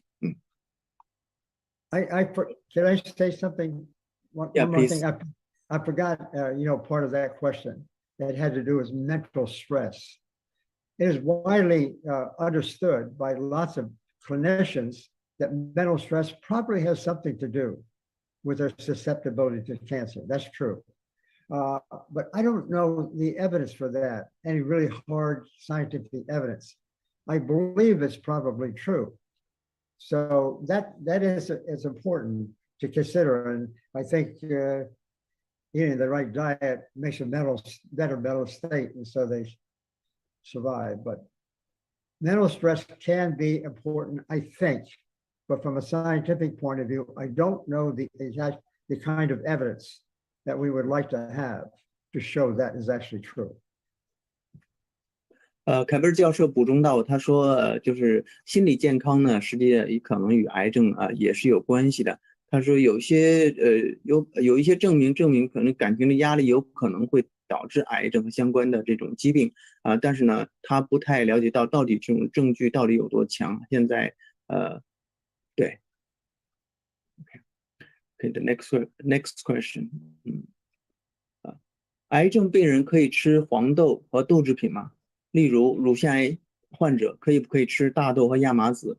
有说法说这些食物的蛋白质结构与人体细胞的蛋白质的结构亲缘性太近，容易为肿瘤细胞提供营养所以说不适合于吃是不是这个样子？ Can cancer patient eat soy product? Can breast cancer patient eat soy or flaxseed? There's a saying that the protein structure of this food is very close to that of human, and therefore it is easier than other foods to provide nutrients to cancer cells. Is that true? On the first question, yes, cancer patients can eat soy products. Early research showed many years ago that soy has estrogen-like chemicals in the soy. And people thought that is not good for breast cancer. However, those estrogen-like products in the soy were anti-estrogen. So they're actually good. So we can eat soy. We can also, cancer patients can eat flaxseed for the same reason. When you eat the whole food, they may have estrogenic-like substances present, but it doesn't make any difference because there's the opposite. You want to repeat that, then I'll answer the rest of the question next year. OK， 坎贝尔教授说呢，他说是的就是癌症患者呢是可以吃大豆的他说那个大豆里面有一些类雌激素人们发现之后认为这些东西对比如说乳腺癌患者是不好的，但是呢后来发现这些所谓的大豆异黄酮类雌激素呢，它是有抗雌激素的效果所以反而是好的。那么对于那个乳腺癌患者是不是能够吃就是亚麻籽他说也是同样的原因也是可以吃的因为对也是这样，也是可以吃的。Okay, go ahead, Dr. Campbell. Okay, the rest of the question on the protein structure of foods. I don't understand the question about the protein structure of plants being similar to humans. Actually, it's the opposite. Animal protein has all the amino acids in more or less the same order as humans do. Plant proteins are a little different composition. So plant proteins actually don't get into the cells easier. The plant proteins, when we eat plant proteins as food, we're also eating antioxidants and minerals and fiber and so forth and so on. So under those circumstances, the whole plant with that protein has the ability to repress cancer, not enhance it. So there's two separate questions here. The plant protein is not like human protein. And that's a good thing. That's a good thing. Animal proteins are like human protein and it absorbs faster. So I don't understand that question actually. 坎贝尔教授说呢，就关于这个这个问题的第二部分，他不是完全理解这个问题实际上呢，就是实际上是跟我们的这个问题可能理解的正好相反实际上那个全植物性的这种食物和蛋白质它跟我们人的这个蛋白质实际是更加不同这个反而是好的，它可以抑制这些动物蛋白质的这种致癌的特性所以说他没有完全理解这个问题Okay, the next question.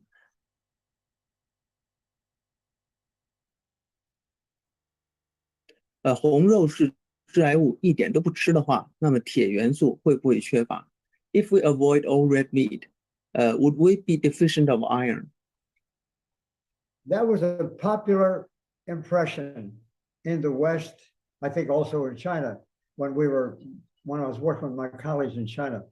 However, in that study, 6,500 people, we measured iron status in 3 different ways.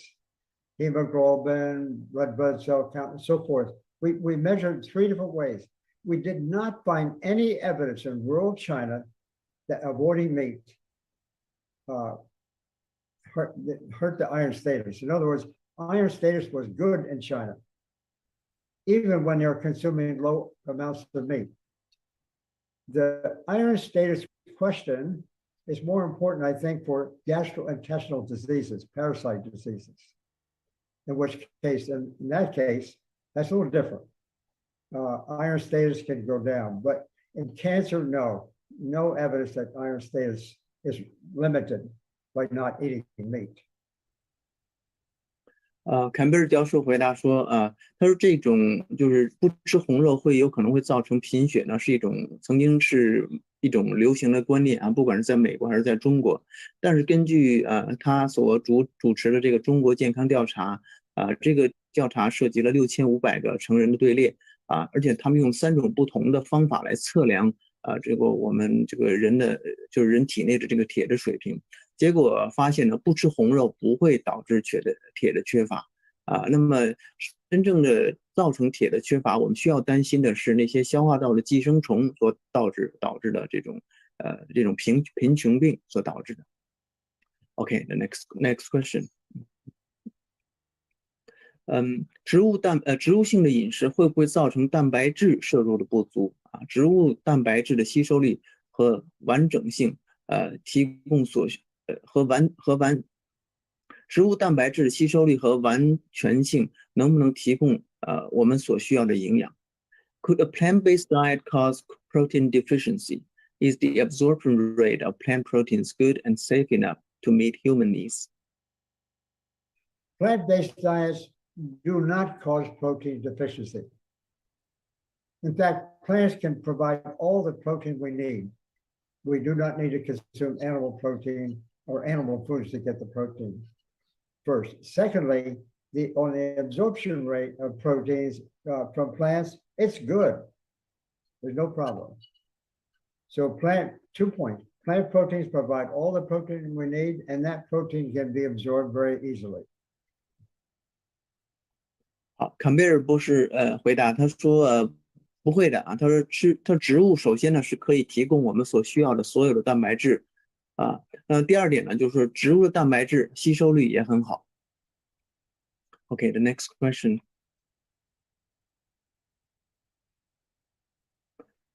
经常体检，但是为什么癌症一经发现就是晚期？生活方式的干预还有用吗？ Why is it that we do health checkup frequently, but once cancers are found, they are mostly already in the late stage? That's because it's very difficult to find cancer in the very early stages. We don't have the tools to really be able to do that very easily. So that's about the only answer.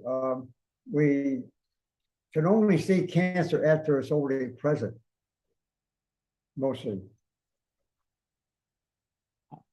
坎贝尔教授回答说，他这个主要的原因就是因为早期的癌症就是特别难以发现，我们目前呢没有很好的技术能发现这些早期的癌症而已啊，就是这个原因啊，没有别的原因。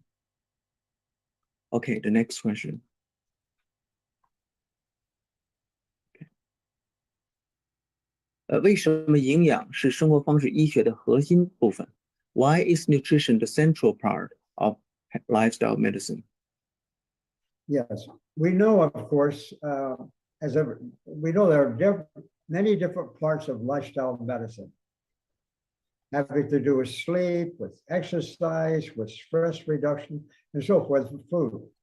It turns out that nutrition is fundamental to all of our health problems. It's the most important one. If we eat the right food, we can actually have better exercise. We can reduce stress to some extent. And so nutrition is really the most fundamental science of all in creating and keeping us healthy. 坎贝尔教授回答到，他说，我就是在生活方式呢，确实有很多方面，包括除了营养以外，还有睡眠、运动、压力等等。但是呢，营养呢是一切的基础，它是所有的里面是最重要的。如果我们营养做对的话，那我们甚至可以改善我们生活方面的其他部分，比如说可以改善我们的睡眠能够缓解我们的压力等等。Okay, the next question. 肿瘤患者康复阶段能够尝试断食吗？能不能延长寿命？请问我是一个卵巢癌患者，没有动过手术听说辟谷很好，你会不会建议我能够辟谷？会不会饿死癌细胞？ Can cancer survivors try fasting? Can fasting extend their lifespan? I'm an ovarian cancer patient and have not received surgical procedures.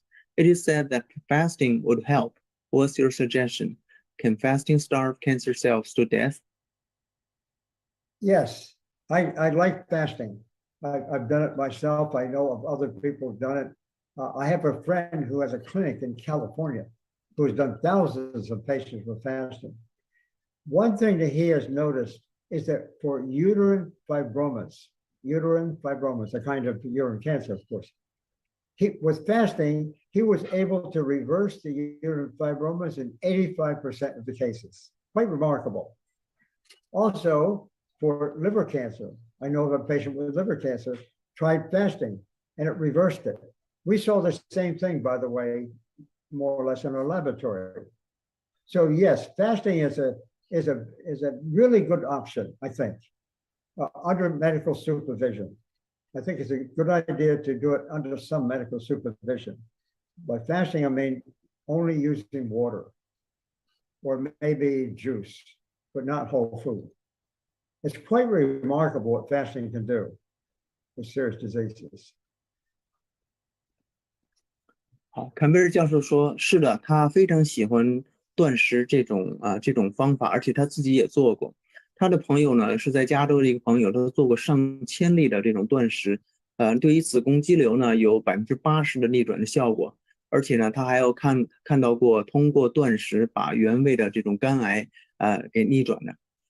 那么他建议呢，这个断食最好在医生的监护之下进行，用水或者用那个果汁那它这个效果呢是非常奇妙的。Okay, the next question.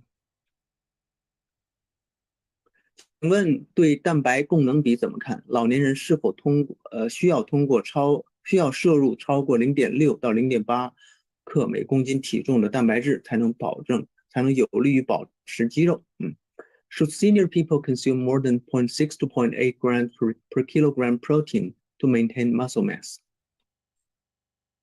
I know there is some research showing that might be a good idea to keep muscle mass. I don't know for sure how reliable that is, but I don't think it's necessary. My interpretation is I do not think it's necessary to consume extra protein when we get older, because muscle mass is only one thing. There are a lot of other things going on too at the same time. We have to look at the total picture. So I don't think we need extra protein from that, especially from animal sources. 好，坎贝尔教授的回答说啊，他有这样的研究啊，但是呢，他不能够确认这种研究的可靠性啊，这种数据的可靠性。他总的来讲认为呢，是我们不需要啊，就是人老了不需要更多的那个蛋白质，因为蛋白质仅仅是所有营养的问题的其中一小部分，还有很多其他的问题啊，要一起考虑啊在内啊，尤其呢，我们不需要摄入动物蛋白。Okay, the next question. 请问怎么知道自己蛋白质过剩 ？How do I know I eat too much protein? I don't. One thing, if we eat too much protein, especially from animals, only animals, we then have increasing blood cholesterol levels and increasing heart disease risk. We have increasing rates of cancer. So we know that. Plant proteins don't do that. So we can eat as much protein as we want from plant sources. We cannot get too much protein. Animal protein, yes, we consume too much, but not plants. 坎贝尔教授的回答说，如果我们是吃植物的蛋白啊，我们不太可能摄入过多的蛋白质，但是我们不需要通过动物获取过多的蛋白质，因为动物的蛋白质吃入之后啊，我们还会摄入更多的胆固醇等等啊，于是呢会增加我们的心脏病的风险啊，同时动物的蛋白质还会增加我们癌症的风险。So Dr. Campbell, that's all the questions. Time is so short, and we're so thankful for everything you have done to support our conference. I believe with the life-saving information you have provided, our Chinese-speaking and non-Chinese-speaking friends around the world may now make better informed decisions about their diet and health. May we wish a healthier and more sustainable world from this and future generations to come. Thank you so much, Dr. Campbell. I thank you very much. I've really enjoyed my interaction with my friends in China for many, many years. And I find that the information on both sides, we can have really valuable information. And the more we can talk, it turns out the best information is probably some combination, of the two. It's just a really nice experience. And thank you very much for your invitation. 就是坎贝尔教授又提到，他说他特别的就是怎么特别就是他对中国的这个同事之间这些互动啊，他觉得非常的重要啊。然后呢，他从中呢学到了很多，而且他觉得他希望能有更多的这种互动啊，未来能有更多的互动啊。他感谢我们这一次的峰会。好 ，OK, thank you so much, and we'll move on to our next session of the conference. Thank you so much. Okay. Thank you. Bye bye.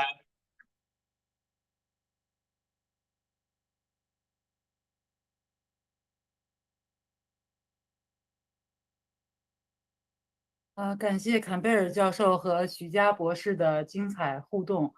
一位89岁的耄耋老人，他的思路如此清晰逻辑如此的缜密快人快语我们很难从他的演讲或者从他这种状态，我们觉得他是一个已经89岁的一个老人。其实他自己就是一个，我看刚才有观众在说就是一个榜样就是一个植物性饮食生活方式的这个一个最佳代言人真的，老爷子来了我们峰会是第3次，每次都带来非常精彩的这个讲座我相信很多朋友真的是看得意犹未尽，而且坎贝尔教授对于中国的这个感情是非常的深厚他在演讲中也说到，中国是他的第2故乡非常感谢非常感谢坎贝尔教授给大家带来的这个精彩的分享和问答，也感谢我们的徐佳博士给大家做的精彩的这个翻译那么今天呢全天的这个峰会的节目呢到此就要结束了，也报告大家一个好消息现在我们到截止刚才我们本届峰会第1天的观看人数已经接近了33.5万人次特别感谢所有观众的积极的转发和分享，也感谢幕后的所有的志愿者们的辛勤的劳动因为如此精彩的一场峰会啊，大家在幕后也是付出的是非常多的一场纯公益的峰会，然后一群可敬的志愿者一些这个业内顶尖的嘉宾然后还有一些非常愿意分享的你们凑成了这一场非常精彩的峰会。那明天早上9点我们第2天的峰会还将有上午的5位加上下午的5位嘉宾给大家带来这个是干货满满然后也有他们的实践经验，也有案例分享，然后也有给大家分享他们的一些食谱他们的一些实操的一些技能非常非常丰富的一个内容也请大家明天9点准时来到这个第4届营养与生活方式医学峰会的现场，准时收看第2天的内容。